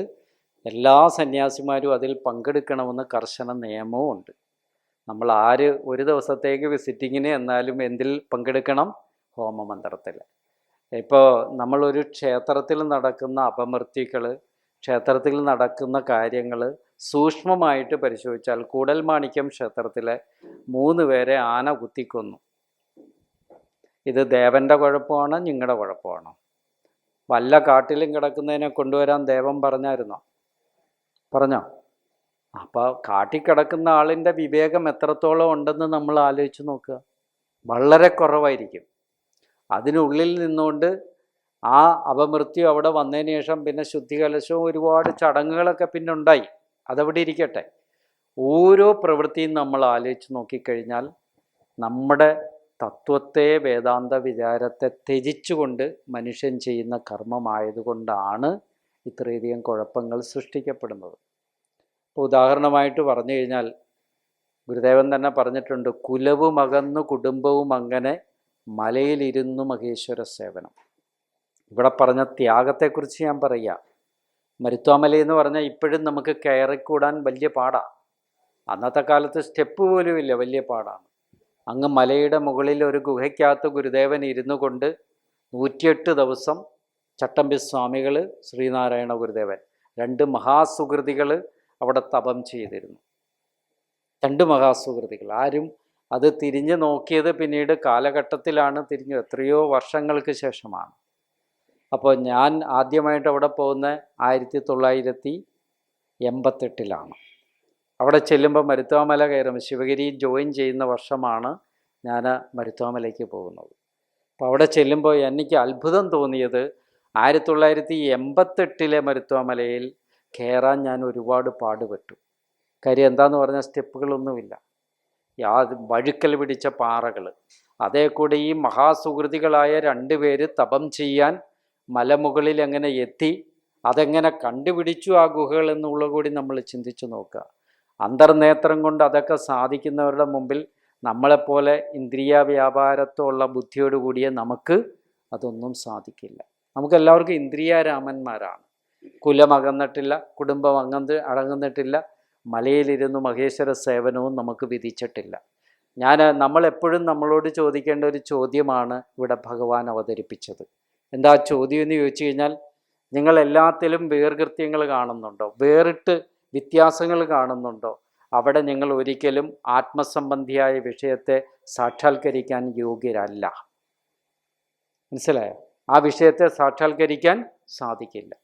ഒരു ഭക്തൻ ചെന്ന് ഗുരുദേവൻ്റെ അരികിൽ ചെന്നിട്ട് പറഞ്ഞു, എനിക്ക് ഈ ദൈവത്തിനെ ഒന്നും ആരാധിക്കുന്ന ഇഷ്ടമല്ല, അതുകൊണ്ട് അവിടുന്ന് ഒരു പ്രാർത്ഥന എഴുതി തരണമെന്ന് പറഞ്ഞു. അങ്ങനെ ഗുരുദേവൻ പറഞ്ഞു, ശരി, ഈശ്വരനെ ആരാധിക്കില്ലല്ലോ, അപ്പോൾ അതിന് പറ്റിയൊരു പ്രാർത്ഥന എഴുതി കൊടുത്തു. അതാണ് കേരളത്തിലെ ഏറ്റവും പ്രസിദ്ധമാണ് ഗദ്യപ്രാർത്ഥന. നാം ശരീരമല്ല അറിവാകുന്നു എന്ന് തുടങ്ങിയ പ്രാർത്ഥന വളരെ എല്ലാ ആശ്രമങ്ങളിലെല്ലാം ചൊല്ലുന്നതാണ്. കാണപ്പെടുന്നതൊക്കെയും സ്ഥൂലം, സൂക്ഷ്മം, കാരണം എന്നീ 3 രൂപങ്ങളോട് കൂടിയതും പരമാത്മാവിൽ നിന്നുണ്ടായി അതിൽ തന്നെ ലയിക്കുന്നതുമാകുന്നു. അതിനാൽ പരമാത്മാവല്ലാതെ വേറൊന്നുമില്ല. ഉണ്ടോ? വേറെ വല്ലതും ഉണ്ടോ? വേറെ ഉണ്ടെന്ന് ചിന്തിക്കുന്നതാണ് നമ്മുടെയൊക്കെ അത്രയും പ്രശ്നം. ഉണ്ടാകാതിരിക്കട്ടെ എന്നാണ് നമ്മളെല്ലാവരും പ്രാർത്ഥിക്കേണ്ടത്. ആണോ അല്ലയോ? ആണോ? ആണ്. അതുകൊണ്ട് എല്ലാവരും നല്ലവണ്ണം മനസ്സിലിരുത്തി പ്രാർത്ഥിക്കേണ്ട ഒരു വിഷയം ഏതാണെന്ന് ചോദിച്ചു കഴിഞ്ഞാൽ സമബുദ്ധി ഉണ്ടാകാനായിട്ടാണ്. ഈ സമബുദ്ധിത്വം നമുക്ക് എല്ലാവർക്കും വരണമെന്നുണ്ടെങ്കിൽ കർമ്മം ചെയ്തേ പറ്റുള്ളൂ. ഇപ്പം ഞാൻ പറഞ്ഞുതരാം. ഒരു ലക്ഷ്യത്തേക്കുള്ള 2 മാർഗങ്ങളാണ്. ഒന്നാമത്തത്, നമ്മൾ ചെയ്യുന്ന കർമ്മയോഗമില്ലാണ്ട് ഒരിക്കലും ഒരാളുടെയും മനസ്സ് ശുദ്ധീകരിക്കപ്പെടുന്നേയില്ല. കർമ്മയോഗത്തിലൂടെയാണ് മനസ്സ് ശുദ്ധീകരിക്കപ്പെടുന്നത്.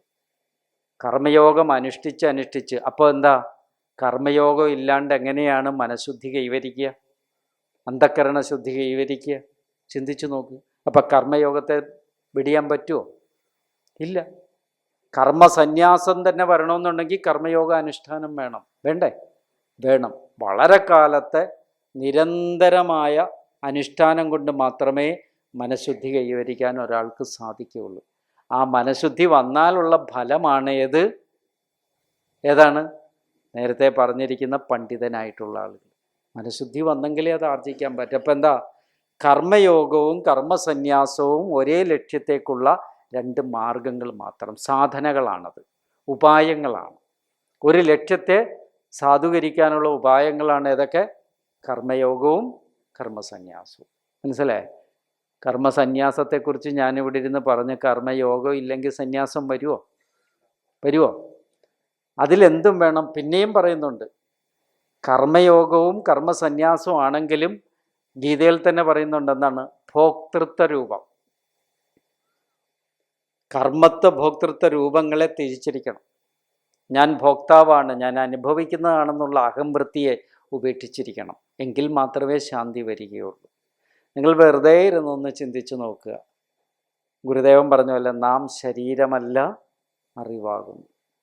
എന്നിട്ട് പറയുന്നത് എന്താ? ശരീരമുണ്ടാകുന്നതിന് മുൻപിലും അറിവായ നാം ഉണ്ടായിരുന്നു. ശരീരം ഉണ്ടാകുന്നതിന് മുമ്പിലും നിങ്ങൾ ഉണ്ടായിരുന്നോ? ഇപ്പോൾ ഒരു വിവാദ വിഷയം നടക്കുന്നുണ്ട് സോഷ്യൽ മീഡിയയിൽ. എന്താ? പുനർജന്മം ഇല്ല എന്ന് പറഞ്ഞത് യുക്തിക്കും അനുഭവത്തിനും നിരക്കാത്തത്. പുനർജന്മം ഇല്ല എന്ന് പറഞ്ഞത് യുക്തിക്കും അനുഭവത്തിനും നിരക്കാത്തത് എന്ന് പറഞ്ഞ ഗുരുദേവൻ്റെ വാക്കുകളെ കടുത്ത വിമർശനം ഉപയോഗിച്ചിരിക്കുകയാണ് ഓരോ മതക്കാർ. പുനർജന്മം ഇല്ല എന്ന് പറയുന്നത്, പുനർജന്മം ഇപ്പോൾ ഉണ്ടോ ഇല്ലയോ? ഉണ്ടോ ഇല്ലയോ? അത് വലിയ വിവാദമായപ്പോഴത്തേക്ക്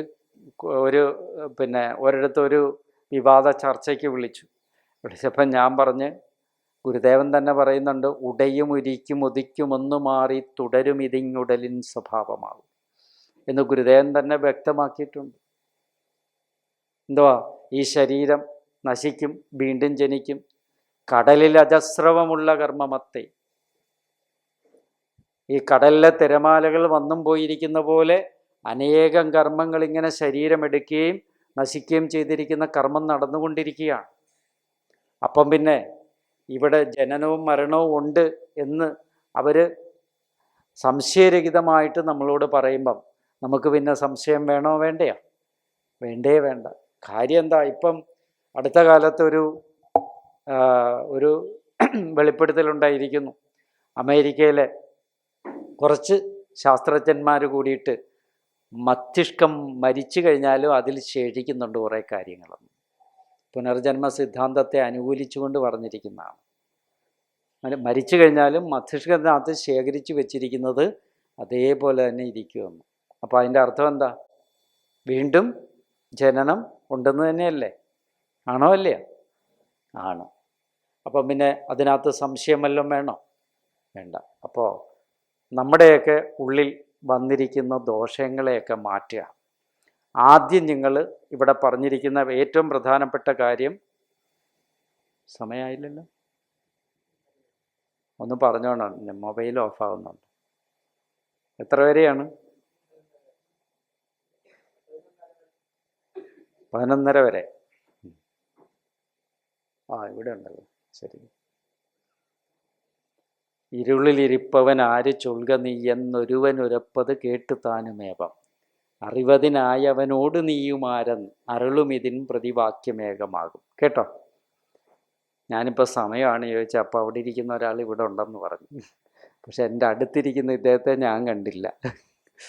പിന്നെ ആര് കണ്ട്? ദൂരത്തിരിക്കുന്നു. അപ്പോൾ സൂക്ഷ്മ നിരീക്ഷകർ ഇവിടെ ഉണ്ടെന്നർത്ഥം. മനസ്സിലായല്ലോ. ഇരുളിലിരിക്കുന്ന ഒരാളോട് ചോദിച്ചു നീ ആരെന്ന് ചോദിച്ചു. അപ്പോൾ ഉടനെ അവിടെ നിന്ന് ഇരിക്കുന്ന ആൾ ഇരുട്ടത്ത്, ഇവിടെ ഇരിക്കുന്ന ആൾ ഇരുട്ടത്താണ്. അപ്പം നീയും ആര്?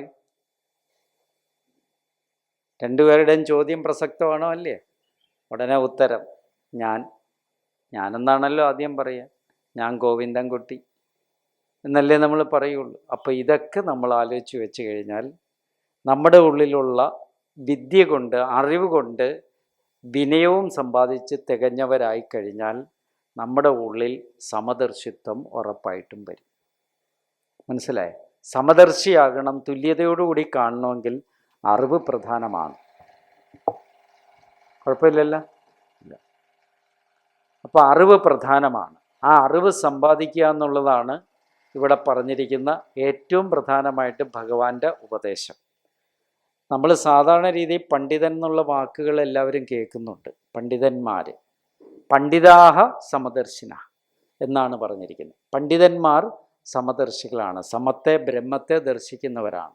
ഈ വാക്ക് കേൾക്കുമ്പോൾ നമ്മൾ വിചാരിക്കും നമുക്ക് മനസ്സിലായെന്ന് തലയാട്ടിയിരിക്കും, ഇല്ലേ? പക്ഷേ അങ്ങനെ എളുപ്പത്തിൽ മനസ്സിലാക്കാൻ പറ്റുന്ന ഒരു വാക്കല്ല ഇത്. ഒരിക്കൽ ആലുവ അദ്വൈതാശ്രമം, അവിടെ വെച്ച് നാരായണ ഗുരുദേവൻ ശിഷ്യന്മാരോട് പറഞ്ഞു, നിങ്ങളെല്ലാവരും കൂടെ ഒരാളോട് ചോദിച്ചു, എളുപ്പത്തിൽ ദഹിക്കാനുള്ള മരുന്ന് എന്താണെന്ന് ചോദിച്ചു. എളുപ്പത്തിൽ എല്ലാം ആയുർവേദ, അന്ന് വൈദ്യന്മാരാണ്. ഗുരുദേവനും നല്ല ഒന്നാം തരം വിഷങ്കരനായിരുന്നു. ഓരോരുത്തർ അങ്ങോട്ട് എഴുതി തുടങ്ങി. എന്താണ്? ശ്ലോകങ്ങൾ, ഓരോരോ ശ്ലോകങ്ങൾ മറ്റുമൊക്കെ ഇങ്ങനെ എഴുതി കൊണ്ടുവന്ന് ഗുരുവിൻ്റെ മുമ്പിൽ സമർപ്പിച്ചു. ഗുരു അതെല്ലാം വായിച്ചു നോക്കി, ചെറിയ മന്ദഹാസത്തോടു കൂടി പറഞ്ഞ്, എന്താ പറഞ്ഞെന്നറിയാം? എന്താ ചോദ്യം? എന്താണ്? ദഹിക്കാൻ, എളുപ്പത്തിൽ ദഹിക്കാനുള്ള മരുന്ന് എന്താണ്? നിങ്ങൾ ആരെങ്കിലും ഈ മരുന്ന് കഴിച്ചിട്ടുണ്ടോ എന്ന് ആലോചിച്ചോളാം. കഴിക്കാത്തവർ കഴിച്ചു നോക്കിയാൽ എളുപ്പം ദഹിച്ചോളും. എന്താ ഗുരു പറഞ്ഞ മറുപടി എന്നറിയാം? ഒരു ഒറ്റമൂലി പറഞ്ഞു. എന്താണെന്നറിയാം?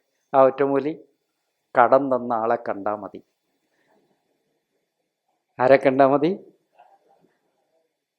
ഇനി ദഹനക്കേട് വല്ലതും ഉണ്ടെങ്കിൽ അയലത്തെ വീട്ടിൽ ചെന്ന് ഒരു 5000 രൂപ കടം വാങ്ങിക്കുക.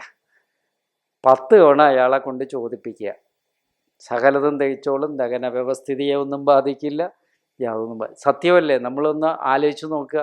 ജീവിതത്തിൽ അങ്ങനെ ഒരു അവസ്ഥ വന്നിട്ടുള്ളവർക്കേ അത് മനസ്സിലാകുള്ളൂ. ഇത്രയധികം ചിന്തിക്കുന്ന വ്യവഹാരങ്ങൾ നമ്മളൊന്ന് ആലോചിച്ച് നോക്കിയാൽ, ഇവരുടെ എത്രയോ സൂമറഴീക്കോട് സാറ് ഒരു അഭിമുഖത്തിൽ പറഞ്ഞ് ഞാൻ വളരെയധികം ചിന്തിച്ചു പോയി. പറഞ്ഞെന്താണെന്ന് ചോദിച്ചു കഴിഞ്ഞാൽ, ഗുരുദേവൻ ഗഹനമായ വേദാന്ത തത്വദർശനത്തെ അവതരിപ്പിക്കുമ്പോഴും ഏറ്റവും ലളിതമായ വരികളിലൂടെ, ഇങ്ങനെയൊക്കെയുള്ള വരികളിലൂടെ നമുക്ക് എത്രയധികം പ്രബോധനം തന്നിട്ടുണ്ട്. അതുകൊണ്ടാണ് ആദ്യകാലത്ത് എൻ്റെ പ്രസംഗം കേൾക്കാതിരുന്ന ആളുകൾക്ക് പിന്നീട് ഞാൻ ഗുരുദർശനം പഠിച്ചപ്പോഴാണ് എന്താ ഉണ്ടായത്? എൻ്റെ വാക്കുകൾ ലളിതമായത്. മനസ്സിലായോ? നമ്മൾ പഠിക്കുന്നത് സംസ്കൃതവും വേദാന്തമാണെങ്കിൽ കൂടിയും 2 കാര്യങ്ങൾ നമ്മുടെ ജീവിതത്തിൽ വേണം. എന്താ? വിനയം നമുക്ക് ആവശ്യമാണ്. ആ വിനയം എപ്പോഴും എന്തായിരിക്കണം? ആർക്കും വേദന ഉണ്ടാക്കാത്ത വിധത്തിലുള്ള മറുപടികൾ കൊടുക്കുന്നവർ വിനയമുള്ളവരാണ്. മറ്റുള്ളവർക്ക് വേദനയെ കൊടുക്കരുത്. ഒരാൾ വന്ന ഒരു കാര്യം, ഒരു കൊച്ചുകുട്ടി പോലും നമ്മളോടൊരു ചോദ്യം ചോദിക്കുമ്പം ആ കുട്ടിക്ക് നൽകുന്ന ഉത്തരം പക്വതയോടുകൂടിയാണെങ്കിൽ മനസ്സംയമനം നിങ്ങൾക്ക് വന്നു. മനസ്സിലായോ? ഒരാൾ ചോദിക്കുന്ന ഏത് ചോദ്യത്തിനും പക്വതയോടുകൂടി മറുപടി കൊടുക്കാൻ കഴിയുക, അത് നിങ്ങളുടെ മനസ്സംയമനത്തിൻ്റെ ഉറവിടമാണ്. പക്ഷേ പലപ്പോഴും വൈകാരികമായി തീരുന്ന ഒരു അവസ്ഥയാണ് നമുക്കെല്ലാവർക്കും ഉള്ളത്. അതിനെന്താ? കഡ്വമ്ല ലവണാത്യുഷ്ണ. എരിവും പുളിയും ഇഷ്ടം പോലെ അങ്ങ് ആഹരിക്കുന്നവർക്ക് മനസ്സിനെ നിയന്ത്രിച്ചാൽ കിട്ടുമോ? ഈ വിദ്യാവിനയനാകാൻ പറ്റുമോ? ആദ്യം വീട്ടിൽ പോയിട്ട് അടുക്കളയിൽ നിന്ന് എരിവും പുളിയൊക്കെ എടുത്ത് അങ്ങ് മാറ്റുക. എത്രയധികം രോഗഗ്രസ്തരാണ് ഇപ്പോൾ കേരളത്തിൽ. ഏറ്റവും കൂടുതൽ രോഗികളുടെ എണ്ണം കൂടിക്കൊണ്ടിരിക്കുന്ന അവസ്ഥയാണ്. ഭക്ഷണത്തിൽ നിയന്ത്രണമില്ലാതെ എന്ത് മാന്തിയാണ്? അത് കൃത്യമായിട്ട് നിങ്ങൾക്കറിയാം. കുഴിമാന്തി അല്ലേ? ബോർഡ് കാണാം ഇങ്ങോട്ട് വരുമ്പോഴൊക്കെ. ഇതൊക്കെ കഴിച്ച് കഴിച്ച് ഓരോന്നും കൊഴിഞ്ഞ് വീണുകൊണ്ടിരിക്കുകയാണ് എന്നുള്ളല്ലേ. ഇത് പറഞ്ഞപ്പോഴേ കറണ്ടും പേടിച്ചു പോയി. മനസ്സിലായോ? കുഴിമാന്തി അത്രയും കുഴപ്പമാണ്.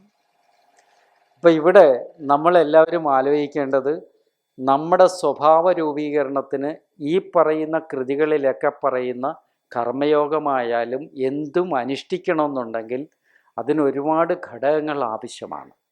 ആരോഗ്യമുള്ള ശരീരം, ആരോഗ്യമുള്ള മനസ്സ്, അതുപോലെ നല്ല പ്രവൃത്തികൾ, ഇതെല്ലാം നമുക്കുണ്ടെങ്കിൽ മാത്രമേ ഒരു വ്യക്തിക്ക് പരിപൂർണതയിൽ എത്താൻ കഴിയുള്ളൂ. പരിപൂർണ വിചാരങ്ങൾ വേണ്ട വിധത്തിൽ ചെയ്യാൻ കഴിയുള്ളൂ. ഒരു ഗുരുവിൻ്റെ അടുക്കൽ ചെന്നിട്ട് ബ്രഹ്മം ബ്രഹ്മമെന്ന് ആവർത്തിച്ച് കേൾക്കുമ്പം, അല്ലെങ്കിൽ കർമ്മയോഗമോ കർമ്മസന്യാസത്തെക്കുറിച്ച് കേൾക്കുമ്പം നമ്മൾ ഓരോ കാര്യങ്ങൾ ചിന്തിച്ചുകൊണ്ടിരിക്കും. ഒന്നീ ചെവിവേദനയായിരിക്കാം, അല്ലെ തലവേദനയായിരിക്കാം, അല്ലെ കൈകാല് വേദനയായിരിക്കാം. പക്ഷെ നമ്മുടെ മനസ്സ് ഏകാഗ്രമാക്കാനുള്ള ഒരു ഉപായം എന്തുവാ? കർമ്മങ്ങൾ ചെയ്യുമ്പം എന്താ? ആ കർമ്മത്തിനകത്ത് മടിയില്ലാതെ, അലസതയില്ലാതെ കർമ്മം ചെയ്യാൻ നമുക്ക് കഴിയുക. അങ്ങനെ കഴിഞ്ഞാൽ എന്തായിരിക്കും? അരനൊടി 1000 ആണ്ട് പോലെ തോന്നില്ല. ഒരു അരനിമിഷം ഒരുപാട് സമയം പോലെ തോന്നില്ല. പിന്നെന്താണ്? ഒരല്പകാലം പോലെ തോന്നിക്കുള്ളൂ. എല്ലാവരും ആഗ്രഹിക്കുന്നത് ആനന്ദമാണ്. എങ്ങനെങ്കിലും സത്സംഗത്തിൽ വന്നാലും എന്ത് വേണം? കാല് വയ്യ, കൈ വയ്യ, മുട്ടുവയ്യ, തലവയ്യ, എല്ലാം വയ്യ. എങ്കിലും ഇവിടെ വന്നിരുന്ന് എന്ത് വേണം? എന്തെങ്കിലും ഒരു ആനന്ദം കിട്ടിയിട്ട് പോകണം. അതല്ലേ നിങ്ങളെയൊക്കെ ഇവിടെ വരുത്തിയിരിക്കുന്നത്? എല്ലാവരും ഇവിടെ വന്നിരിക്കുന്ന ഓരോരുത്തരും ആഗ്രഹിച്ചിരിക്കുന്നത് എന്താ? ആനന്ദം ലഭിക്കണം, ആനന്ദം വേണം. അതിനു വേണ്ടിയിട്ടാണ് ഇങ്ങനെ വന്ന് ഉറക്കം പിടിച്ചായാലും ഉറങ്ങാണ്ട്. ചിലരുടെയൊക്കെ വോൾട്ടേജ് കണ്ടു കഴിഞ്ഞാൽ ഞാൻ തന്നെ ദഹിച്ചു പോവും. അത്രയും പവർഫുള്ളായിട്ട് തന്നെ നോക്കിക്കൊണ്ടിരിക്കുകയാണ്. ഉറങ്ങാനും പാടില്ല.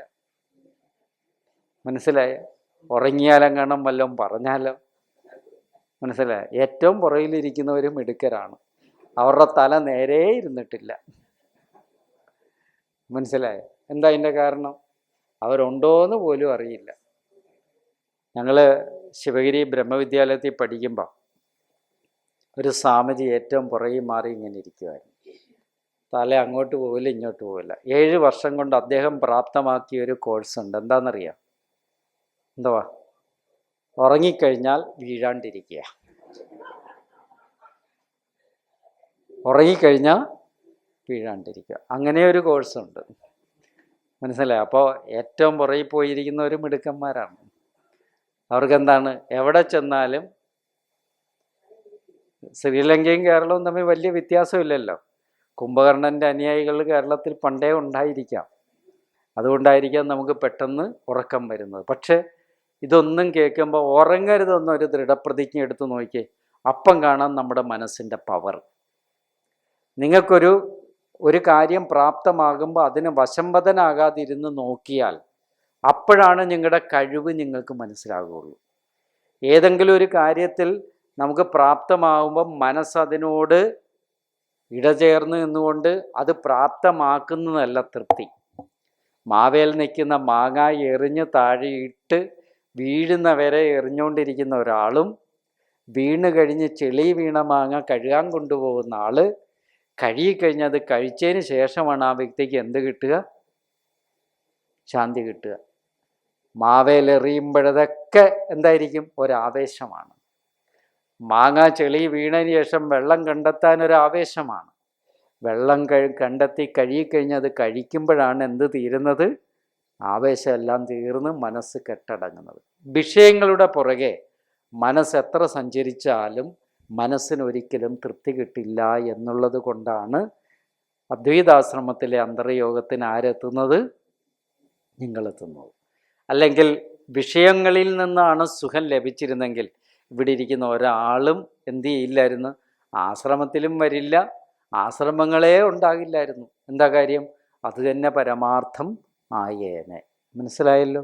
അതുകൊണ്ട് ഞാനൊരു ചെറിയ ഉദാഹരണം കൂടെ പറഞ്ഞുകൊണ്ട് എൻ്റെ സമയമായെങ്കിൽ പറയണം നിങ്ങൾ, അല്ലേ? 11:30 6 മിനിറ്റും കൂടെ ഉണ്ട്. ഈ ശ്ലോകത്തിന് എന്തെങ്കിലും സംശയം ഉണ്ടെങ്കിൽ ചോദിക്കണം. സംശയമുണ്ടോ ആർക്കെങ്കിലും?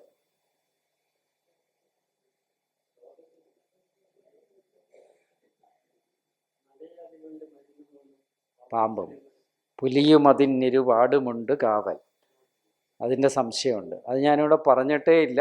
എന്നാലും ഗുരുദേവൻ എഴുതിയ ശിവശതകത്തിലെ ശിവനെ സ്തുതിക്കുന്നതിലൊരു കൃതിയാണ്. ഗുരുദേവൻ അത് ഗുരുദേവനോട് ചോദിച്ചപ്പോൾ ഗുരുദേവൻ മൗനിയായിരുന്നു. അവരൊന്നും അത് പറയുമൊന്നുമില്ല.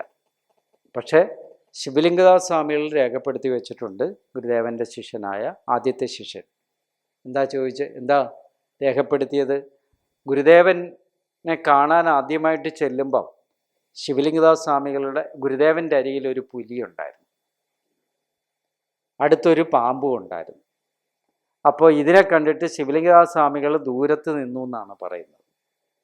അപ്പോൾ ഗുരുദേവൻ പറഞ്ഞു, അവ നമ്മെ ഒന്നും ചെയ്യില്ല, ഇഞ്ഞു പോരെ എന്ന് പറഞ്ഞു. എന്നിട്ടും പേടിച്ച് നിന്ന ശിവലിംഗദാസ് സ്വാമികൾ 13 വയസ്സുകാരനല്ലേ. അപ്പോൾ ഗുരുദേവൻ അവയെ നോക്കിക്കൊണ്ട് പറഞ്ഞു, പൊയ്ക്കോളൂ നിങ്ങൾ എന്ന് പറഞ്ഞു. അങ്ങനെ അവ എഴുന്നേറ്റ് പോയി എന്ന് ശിവലിംഗദാസ് സ്വാമികൾ രേഖപ്പെടുത്തി വെച്ചിരിക്കുന്നത് മാത്രമാണ് നമുക്കുള്ളത്. അപ്പോൾ ഇതിൻ്റെ അർത്ഥം ഗുരുദേവൻ പറയണമെന്നില്ല, ഇങ്ങനെ ചരിത്രത്തിൽ ശിവലിംഗദാസ് സ്വാമികൾ രേഖപ്പെടുത്തി വെച്ചിട്ടുണ്ട്. കഴിഞ്ഞല്ലോ, കാര്യം പിടികിട്ടിയല്ലോ. അപ്പോൾ ഇനി നമുക്ക് ഈ ഏകദേശം ഈ ശ്ലോകത്തിൻ്റെ സംശയം വല്ലതും ഉണ്ടോ? വാക്കുകളിൽ എന്തെങ്കിലും സംശയം ഉണ്ടെങ്കിൽ പറയാം. എല്ലാവരും പണ്ഡിതന്മാരാണ്, പണ്ഡിതാഹ എന്ന് പറഞ്ഞിരിക്കുന്നതുകൊണ്ട് ആർക്കും സംശയമില്ല എന്ന് വിചാരിച്ചുകൊണ്ട്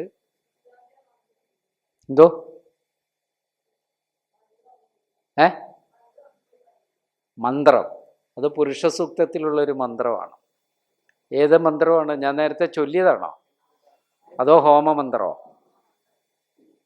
അഗ്നേയേ, നിങ്ങളത് ഈ ഗുരുദേവ കൃതികളെന്ന് യൂട്യൂബിൽ അടിച്ചു കൊടുത്താൽ സമ്പൂർണ്ണ കൃതികൾ വരുന്നതിനകത്ത് ഹോമമന്ത്രം ഉണ്ട്. ആർക്കെങ്കിലും ആവശ്യമുണ്ടെങ്കിൽ യൂട്യൂബിൽ നിന്ന് ഞാൻ അതിൻ്റെ ഇത് എടുത്ത് തരാം. ആവശ്യമുണ്ടെങ്കിൽ യൂട്യൂബിൽ കിടപ്പുണ്ട് ഹോമമന്ത്രം. ഇപ്പം ഞാൻ വന്നത് തന്നെ ഈ ഹോമമന്ത്രം ഏകദേശം 5000 പേര് അടങ്ങുന്ന ഒരു വലിയ പ്രൗഢമായ സ്ഥലത്ത് ഈ ഹോമമന്ത്രം കൊണ്ട് യാഗം ഇന്നലെ സമാപിച്ചതേ ഉള്ളൂ. ഇരിങ്ങാലക്കുട കൂടൽ മാണിക്യം ക്ഷേത്രത്തിനടുത്തായിട്ട് ഇന്ന് ഒരുപാട് ശാന്തിക്കാരും 5000 പേരും ആളുകളും ആ ഹോമത്തിൽ പങ്കെടുത്തുകൊണ്ട് ഇന്നലെ വലിയൊരു യാഗമായിട്ട് ഇന്നലെ നടന്നിരുന്നു ഇരിങ്ങാലക്കുട, തൃശ്ശൂർ. ഹോമമന്ത്രം എന്ന് പറയുന്നത് അഗ്നേ തവയത്തേ ദസ്തബ്രാമം അധസ്ഥം പ്രത്യക്ഷം ബ്രഹ്മാസി തുദീയ ഇന്ദ്രിയാണി മനോബുദ്ധിരിതി സപ്തജിഹ്വാഹ ത്വയി വിഷയ ഇതി സമിധോ ജിഹോമി അഹമിത്യാജ്യം ജിഹോമി ത്വം ന പ്രസീദ പ്രസീദ ശ്രേയശ്ച പ്രേയശ്ച പ്രേയശ്ച സ്വാഹ. ഇതാണ് പറയുന്നത്. ഇതാണ് മന്ത്രം. ഇതുകൊണ്ട് പിന്നെ ക്ഷേത്രങ്ങളിലെല്ലാം ഇപ്പം ഗണപതി ഹോമം നടക്കുന്ന സമയത്ത് ഇതുകൊണ്ടിങ്ങനെ ഹോമിക്കാറുണ്ട്, പലയിടത്തും കാണാറുമുണ്ട്. ഇനി നമ്മുടെ ഈ ശ്ലോകത്തിനെക്കുറിച്ചോ എന്തെങ്കിലും നിങ്ങൾക്ക് ഞാൻ എടുത്തതിൽ എന്തെങ്കിലും, മറ്റല്ല ഞാൻ എടുത്തതിൽ സംശയം ഉണ്ടെങ്കിൽ ചോദിക്കാം. ഇല്ലല്ലോ, തീർന്നല്ലോ. അപ്പം ഞാനൊരു ചെറിയ ഉദാഹരണത്തോടു കൂടി എൻ്റെ വാക്കുകൾ ഇവിടെ സംഹരിക്കുകയാണ്. ഞാൻ ഇന്ന് പറഞ്ഞത് മുഴുവൻ ഒരുപാട് കഥകൾ പറയാനുള്ള സമയം ഉണ്ടാകാറുണ്ട്. പക്ഷേ ഇന്ന് നമ്മൾ പരിമിതപ്പെടുത്തിയാണ് ഞാൻ പറയുന്നത്. ദേവാനന്ദ സ്വാമി പറഞ്ഞ് കൂടുതൽ എടുത്തോണമെന്ന് പറഞ്ഞു. ഞാനില്ല. കാര്യം നിങ്ങൾ ഒരുപാട് കേട്ട് കഴിയുമ്പം ബോറടിക്കുക തന്നെ ചെയ്യും. അപ്പോൾ ഇപ്പം കാണുന്ന സന്തോഷം അങ്ങനെ നിലനിർത്തിക്കൊണ്ട് സമാപിപ്പിക്കുന്നതല്ലേ നല്ലത്. അപ്പോൾ ഞാൻ പറയാൻ വന്ന് നിവർന്നിരുന്നുള്ളൂ. ഒരു ചെറിയ ഉദാഹരണം ഞാൻ നിങ്ങളോട് പറയാം. ഈ ജ്ഞാനികൾ എന്ന് പറയുന്നവരിൽ, ജ്ഞാനികളിൽ സിദ്ധപുരുഷന്മാരും ഉണ്ട്, സിദ്ധി ഇല്ലാത്തവരും ഉണ്ടാകാം. എങ്കിലും ഇതൊക്കെ നമ്മൾ വായിക്കുമ്പം ഈ ജ്ഞാനികൾ എന്ന് പറയുന്നവരിൽ എല്ലാം തികഞ്ഞവരുണ്ടല്ലോ എന്ന് നമ്മൾ ആലോചിക്കുമ്പം ഒരു കാര്യം നമ്മൾ ആലോചിച്ച് നോക്കുക. മഹാപുരുഷന്മാരിലെ ഗുരുദേവൻ്റെ ജീവചരിത്രത്തിൽ ഏറ്റവും കൂടുതൽ ശിഷ്യന്മാരുണ്ടായിരുന്ന ജില്ല തൃശ്ശൂർ ജില്ലയാണ്. ഏറ്റവും കൂടുതൽ ഗൃഹസ്ഥന്മാർ ഗുരുദേവനോടൊപ്പം ഉണ്ടായിരുന്നത് കണ്ണൂരായിരുന്നു.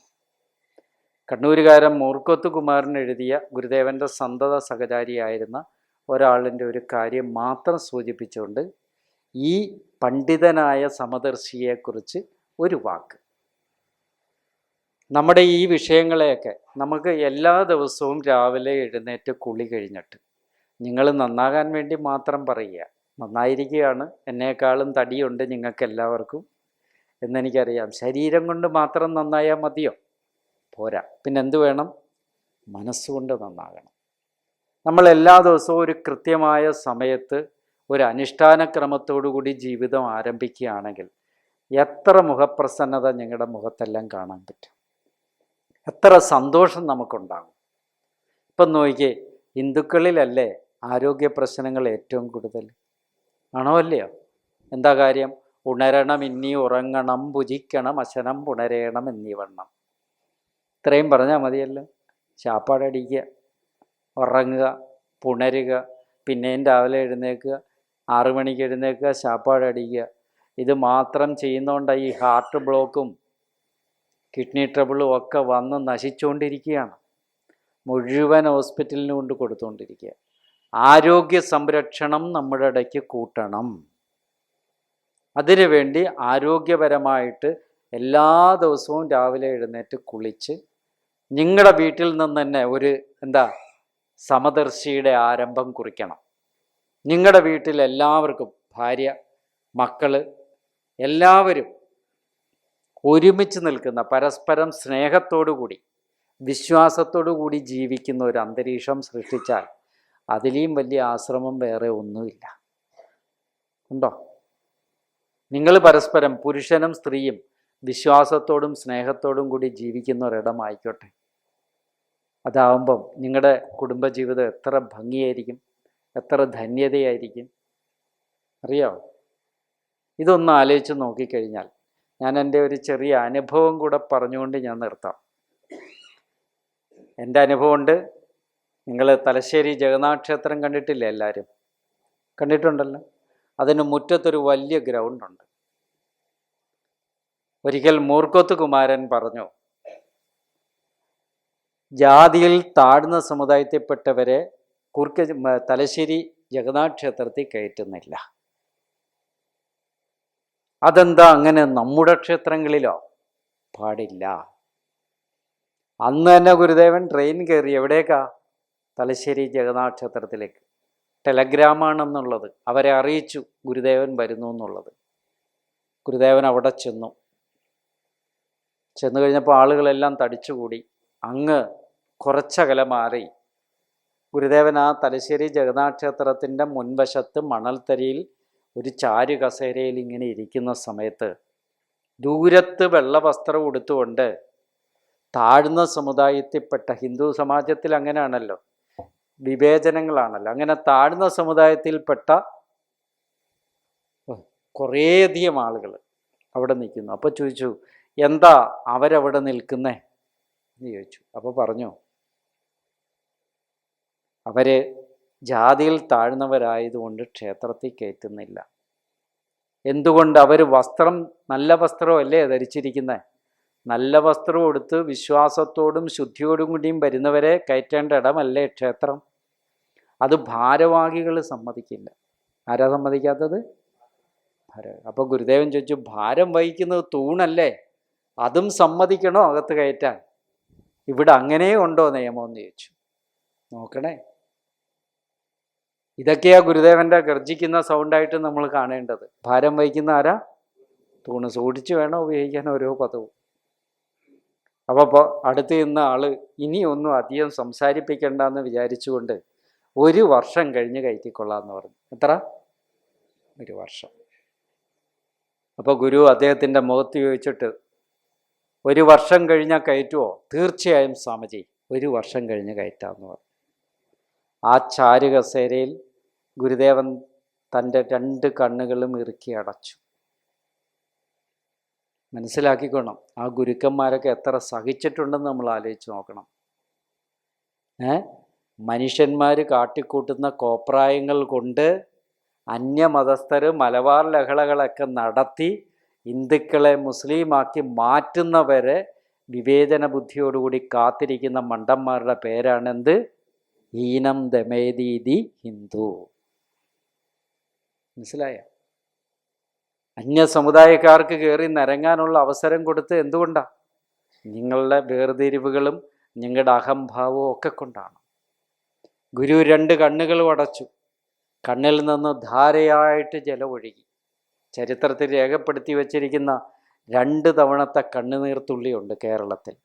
ഒന്ന് ഗുരു അരിപ്പുറത്ത് ശിവപ്രതിഷ്ഠ നടത്തിയപ്പോൾ ശിവലിംഗം നെഞ്ചോട് ചേർത്ത് വെച്ച് ശിവലിംഗദാസ് സ്വാമികൾ പറയുന്നു, ആത്മനിർവൃതിയിലാണ്ട് ആ മുഖത്ത് നോക്കുമ്പോൾ ആനന്ദ കണ്ണീരെന്ന വണ്ണം ഗംഗാജലം കൊണ്ട് അഭിഷേകം ചെയ്യുന്നു എന്ന വണ്ണം ഗുരുദേവൻ്റെ കണ്ണിൽ നിന്ന് കണ്ണുനീര് ശിവലിംഗത്തിലേക്ക് അഭിഷേകം ചെയ്യപ്പെട്ടു. മനസ്സിലായോ? അതുപോലെ തലശ്ശേരി ജഗന്നാഥ ക്ഷേത്രത്തിൽ ഇരുന്നുകൊണ്ട് ഗുരുദേവൻ കണ്ണുനീർ തുള്ളികൾ ഇങ്ങനെ വീഴ്ത്തി. ആ കണ്ണുനീർ തുള്ളികൾ വീണിട്ടും അലിയാത്ത മനസ്സുകളുണ്ടായിരുന്നു. ആരുടെ മനസ്സാ? നമ്മുടെയൊക്കെ മനസ്സ്. മനസ്സിലായി? ഏറ്റവും പാറ കൂടുതലുള്ള സ്ഥലമാണ് കേരളം. അതുകൊണ്ട് പാറ പോലെ ഉറച്ചിരുന്നു ആ മനസ്സുകളൊക്കെ. പക്ഷേ പ്രകൃതിക്കത് താങ്ങാൻ പറ്റിയില്ല, പ്രപഞ്ചത്തിന് അത് താങ്ങാൻ പറ്റിയില്ല. പണ്ഡിതന്മാരായ സമദർശികളുടെ ഏത് പ്രവൃത്തിയും പ്രകൃതി പോലും അലിഞ്ഞു ചേരും. പെട്ടെന്നൊരു ഇരുട്ടങ്ങ് വന്നു. പെട്ടെന്ന് ഒരു ഇരുട്ട് വന്നു, കോരിച്ചൊരിയുന്ന ഒരു മഴയും. ഗുരു ആ കസേരയിൽ ഇരുന്നു കൊണ്ട് നനഞ്ഞു. ചുറ്റിനും നിന്ന് ആളുകൾക്ക് പോകാൻ പറ്റുമോ? നിങ്ങൾ പറ. പറ്റില്ല. അവരും നനഞ്ഞു. ആയിരക്കണക്കിന് ആളുകൾ അവിടെ ഇരുന്ന് നനഞ്ഞു. നേരത്തെ ഇവിടെ ചോദിച്ചു, വെടിക്കെട്ട് നടത്തിയതിൻ്റെ ചോദിച്ചു. മനസ്സിലായ? ആയിരക്കണക്കിന് ആളുകളാണ് നനഞ്ഞത്.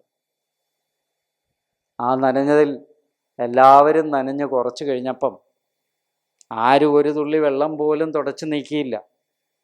അവസാനം ഗുരു അവരുടെ മുഖത്തേക്ക് നോക്കിക്കൊണ്ട് ചോദിച്ചു, മഴയൊക്കെ ശമിച്ചപ്പം, നനഞ്ഞു കുളിർത്തിരിക്കുന്ന ശരീരത്തോടും വസ്ത്രത്തോടും കൂടി നനഞ്ഞു നിൽക്കുന്ന മനുഷ്യരെ അഭിമുഖീകരിച്ചുകൊണ്ട് ഗുരു ചോദിച്ചു, വർഷമൊന്നു കഴിഞ്ഞില്ലേ, ഇനി കയറ്റിക്കൂടെ? ഈ വർഷശബ്ദത്തിൻ്റെ അർത്ഥം എന്താ? മഴയെന്നാണ്. ഗുരുക്കന്മാരോട് എന്ത് പറയുമ്പോഴും അവർ പണ്ഡിതന്മാരാണ്, സമദർശികളാണ്. അവരുടെ ജ്ഞാനത്തിൻ്റെയോ തപസ്സിൻ്റെയോ അടുത്ത് മനുഷ്യകുലത്തിൽ ജനിച്ച് നമുക്കാർക്കും ചെല്ലാൻ പറ്റില്ലെന്ന് വിചാരം ചെയ്തോണം. ചരിത്ര സംഭവമായത്. അത്രയും പേര് നനഞ്ഞു. ആ കസേരയിലിരുന്ന് എഴുന്നേക്കണമെങ്കിൽ ഇവരെ കയറ്റണമെന്നായി. മഴ നനഞ്ഞവരത്രയും നനയോടുകൂടി ആരെ ദർശിച്ചു? തലശ്ശേരി ജഗന്നാഥനെ. എല്ലാവർക്കും ദർശിച്ച് ഗുരുവിനെ നമസ്കരിച്ച് അവിടുന്ന് പോകുമ്പോൾ ചരിത്രത്തോട് നമ്മൾ ചോദിക്കുന്ന ഒരു ചോദ്യമുണ്ട്. ഈ ഗീതയിലൊക്കെ പറയുന്ന പണ്ഡിതനായിരിക്കുന്ന സമദർശിയായിരിക്കുന്ന എല്ലാത്തിലും ബ്രഹ്മത്തെ ദർശിക്കുന്ന മഹാഗുരുക്കന്മാർ ഇല്ലായിരുന്നുവെങ്കിൽ നമുക്ക് ഇന്ന് എന്ത് നേടാൻ കഴിയുമായിരുന്നു? എല്ലാം ഇന്ന് മുസ്ലിം ആയേനെ. ആകുമോ? ആയേനെ. പള്ളാത്തുരുത്തി എന്ന് പറഞ്ഞ സ്ഥലമുണ്ട് എറണാകുളത്ത്, കേട്ടിട്ടുണ്ടോ? അന്ന് കുമാരനാശാൻ ഉൾപ്പെടെ 500 പേരാണ് ബുദ്ധമതം സ്വീകരിക്കാനായിട്ട് ഒരു മെമ്മോറാണ്ടമായി ഗുരുദേവൻ്റെ അരികിൽ ചെല്ലുന്നത്. എന്താ സ്വീകരിക്കാൻ പോകുന്നത്? ബുദ്ധമതം. ഇന്ന് കുറേ ആളുകൾ പറയുന്നുണ്ട്. തീർന്നിട്ട് പറയാം. ബുദ്ധമതം സ്വീകരിക്കാൻ അവിടെ ചെന്ന് മെമ്മോറാണ്ടം ഗുരു വായിച്ചു. 3ാമത്തെ സമ്മേളനമാണ് ഡോക്ടർ പൽപ്പുവിൻ്റെയും കുമാരനാശാൻ്റെയും നേതൃത്വത്തിൽ. പള്ളാത്തുരുത്തി. ഇന്ന് വലിയൊരു ക്ഷേത്രം അവിടെ ഉണ്ട്, പള്ളാത്തുരുത്തി. അപ്പോൾ ഗുരു ചോദിച്ചു, എന്തിനാണ് ഈ മതപരിവർത്തനം? ബാഹ്യമായ മതപരിവർത്തനം കൊണ്ട് എന്ത് നേട്ടം? സനാതനധർമ്മത്തിൽ ചേർന്നുകൂടെ? എന്തിൽ ചേർന്നുകൂടെ? സനാതനധർമ്മം ഉണ്ടല്ലോ ഇവിടെ. അതിൽ വിവേചനങ്ങളൊന്നുമില്ലല്ലോ. ഇന്നെല്ലാവരും പറയുന്ന സനാതനത്തിൽ ആ വിവേചനമാണ്. അപ്പോൾ ഗുരുവിനെ തിരുത്തുന്ന ആളുകൾ ഇപ്പോഴും ഉണ്ട്. സനാതനധർമ്മത്തിൽ ചേർന്ന് കൊള്ളണം എന്ന് പറഞ്ഞ ഗുരു. ചരിത്രത്തിലുള്ള കാര്യമാണ്, ഞാൻ ഉണ്ടാക്കുന്നതല്ല. ആ സനാതന ധർമ്മത്തിനാണ് ഇന്ന് എന്ത് പറയുക, ഉച്ചനീചത്വങ്ങൾ ഉണ്ടെന്നും പറഞ്ഞ് ആക്ഷേപം ഉന്നയിച്ചുകൊണ്ട് പ്രസംഗിക്കുന്നു, ഗുരുവിനെയും തിരുത്തുന്നവർ. അപ്പം നിങ്ങളെല്ലാവരും ആലോചിച്ച് നോക്കുക, മാറ്റങ്ങൾ നമ്മളിൽ അനിവാര്യമാണ്. നാം എല്ലാവരും ഒരുമിച്ച് നീങ്ങേണ്ട കാലഘട്ടമാണ്. ഒരുമിച്ച് നിന്നില്ലെങ്കിൽ ഭവിഷ്യത്തുകൾ നമ്മളിൽ തന്നെ വരും. അതുകൊണ്ട് എല്ലാവരും ആരെയും ഉപദ്രവിക്കണമെന്നുള്ള അർത്ഥത്തിലല്ല ഞാൻ പറയുന്നത്. നമ്മളൊന്നാണ്. മനുഷ്യകുലത്തിൽ ജനിച്ച് നമ്മൾ ഈ പറയുന്ന സമദർശി എന്നൊക്കെയുള്ള വാക്കുകൾ ഗുരുക്കന്മാർക്ക് മാത്രം മതിയോ, നമ്മളിലും വേണ്ടേ എന്ന് നമ്മൾ ആലോചിച്ച് നോക്കിക്കൊണ്ട് എല്ലാ ഭേദചിന്തകളും വിട്ട് മനുഷ്യനൊന്നായി ധർമാചരണത്തിൽ മുഴുങ്ങേണ്ട കാലമാണ്. അങ്ങനെ ഉള്ളവർക്ക് മാത്രം ചൊല്ലാൻ പറ്റുന്ന ശ്ലോകമാണ് ഏത്? ഈ 18ാമത്തെ ശ്ലോകം. വിദ്യാവിനയ സമ്പന്നേ ബ്രാഹ്മണേക വിഹസ്തിനി ശുനി ചൈവ ശോഭാഗേച്ച പണ്ഡിതാഹ സമദർശിന എന്നുള്ള ശ്ലോകം അങ്ങനെ എല്ലാവർക്കും ചൊല്ലാനുള്ള മനസ്സ് ആർജിച്ചെടുക്കട്ടെ. എന്താണ് സുഹൃത്ത് ചോദിച്ച സംശയം കൂടെ പറയുക.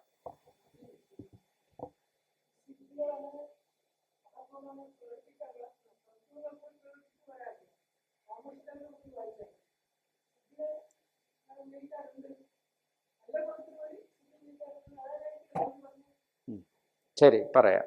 അതായത് അത് രാമകൃഷ്ണദേവൻ്റെ വജ്രാമൃതത്തിലൊരു ചൊല്ലുണ്ട്. ഗംഗയുടെ നദിയിൽ കൂടെ ഒരാൾ നടന്നു പോകുന്നു. അപ്പോൾ അടുത്തിരിക്കുന്ന ശിഷ്യൻ ചോദിച്ചു, അങ്ങയ്ക്കിങ്ങനെ ഗംഗയുടെ നടുക്കൂടെ നടക്കാൻ പറ്റുമെന്ന് ചോദിച്ചു. ഒരു സിദ്ധനാണ് നടന്നു പോകുന്നത്, വെള്ളത്തിൽ കൂടെ നടന്നു പോകുക അത്ര എളുപ്പമല്ലല്ലോ. അപ്പോൾ ചോദിച്ചപ്പോൾ രാമകൃഷ്ണ പരമഹംസദേവൻ ശിഷ്യനോട് ചോദിച്ചു, ഇവിടെ നിന്ന് വഞ്ചിയിൽ അയാൾ നടക്കുന്നിടത്തേക്ക് പോകാൻ എത്ര പൈസയുണ്ടെന്ന് ചോദിച്ചു. അപ്പോൾ അന്ന് 10 പൈസ. എത്ര പൈസയാണ്? അപ്പോൾ പറഞ്ഞു 10 പൈസയുടെ വിലയേ ഉള്ളൂ. എന്തിന്? അയാൾ നടന്നു പോകുന്നതിനെന്ന് പറഞ്ഞു. സിദ്ധികളെന്ന് പറയുന്നത് ഇവരാരും പ്രകടിപ്പിച്ചിട്ടുള്ളതല്ല. ചില സന്ദർഭങ്ങളിൽ മാറ്റത്തിന് വേണ്ടി. കാര്യം ഗുരുദേവനൊക്കെ ജ്ഞാനികളാണ്. അവർക്കൊന്നും തന്നെ എന്താ സദസതി പ്രതിപത്തിയറ്റ് സത്വോ മൃദുമൃദുവായി അമർന്നിടുന്നു എന്ന് ആത്മോപദേശത്തിൽ പറയും.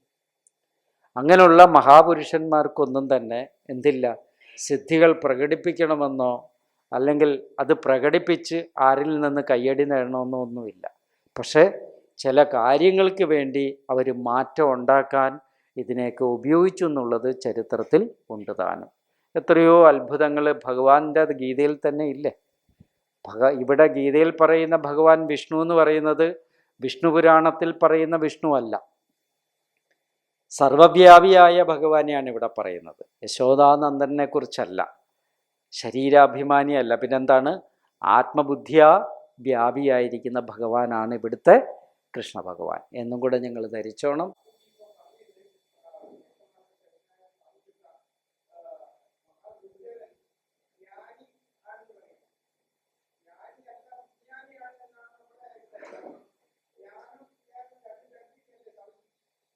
അമരകോശം എടുത്ത് വായിച്ചാൽ ജ്ഞാനശബ്ദവും വിജ്ഞാനശബ്ദത്തിൻ്റെ അർത്ഥം, എനിക്ക് സമയമില്ലാത്തതുകൊണ്ടാണ്, ജ്ഞാനശബ്ദവും വിജ്ഞാനശബ്ദവും തമ്മിലുള്ള വിശേഷമായിട്ടുള്ള അർത്ഥം അമരകോശത്തിൽ ഇതിൽ രണ്ടും ഒരർത്ഥമാണോ അതോ വേറെ അർത്ഥമാണോ എന്നുള്ളത് പറയാം, മനസ്സിലാക്കാൻ പറ്റും. അമരകോശത്തിൽ വെറുതെ ഒന്ന് എടുത്ത് വെച്ച് യൂട്യൂബ് എടുത്ത് വെച്ച് അടിച്ചു നോക്കിയാൽ മതി, ജ്ഞാനിയാണോ വിജ്ഞാനിയാണോ എന്ന് മനസ്സിലാവും.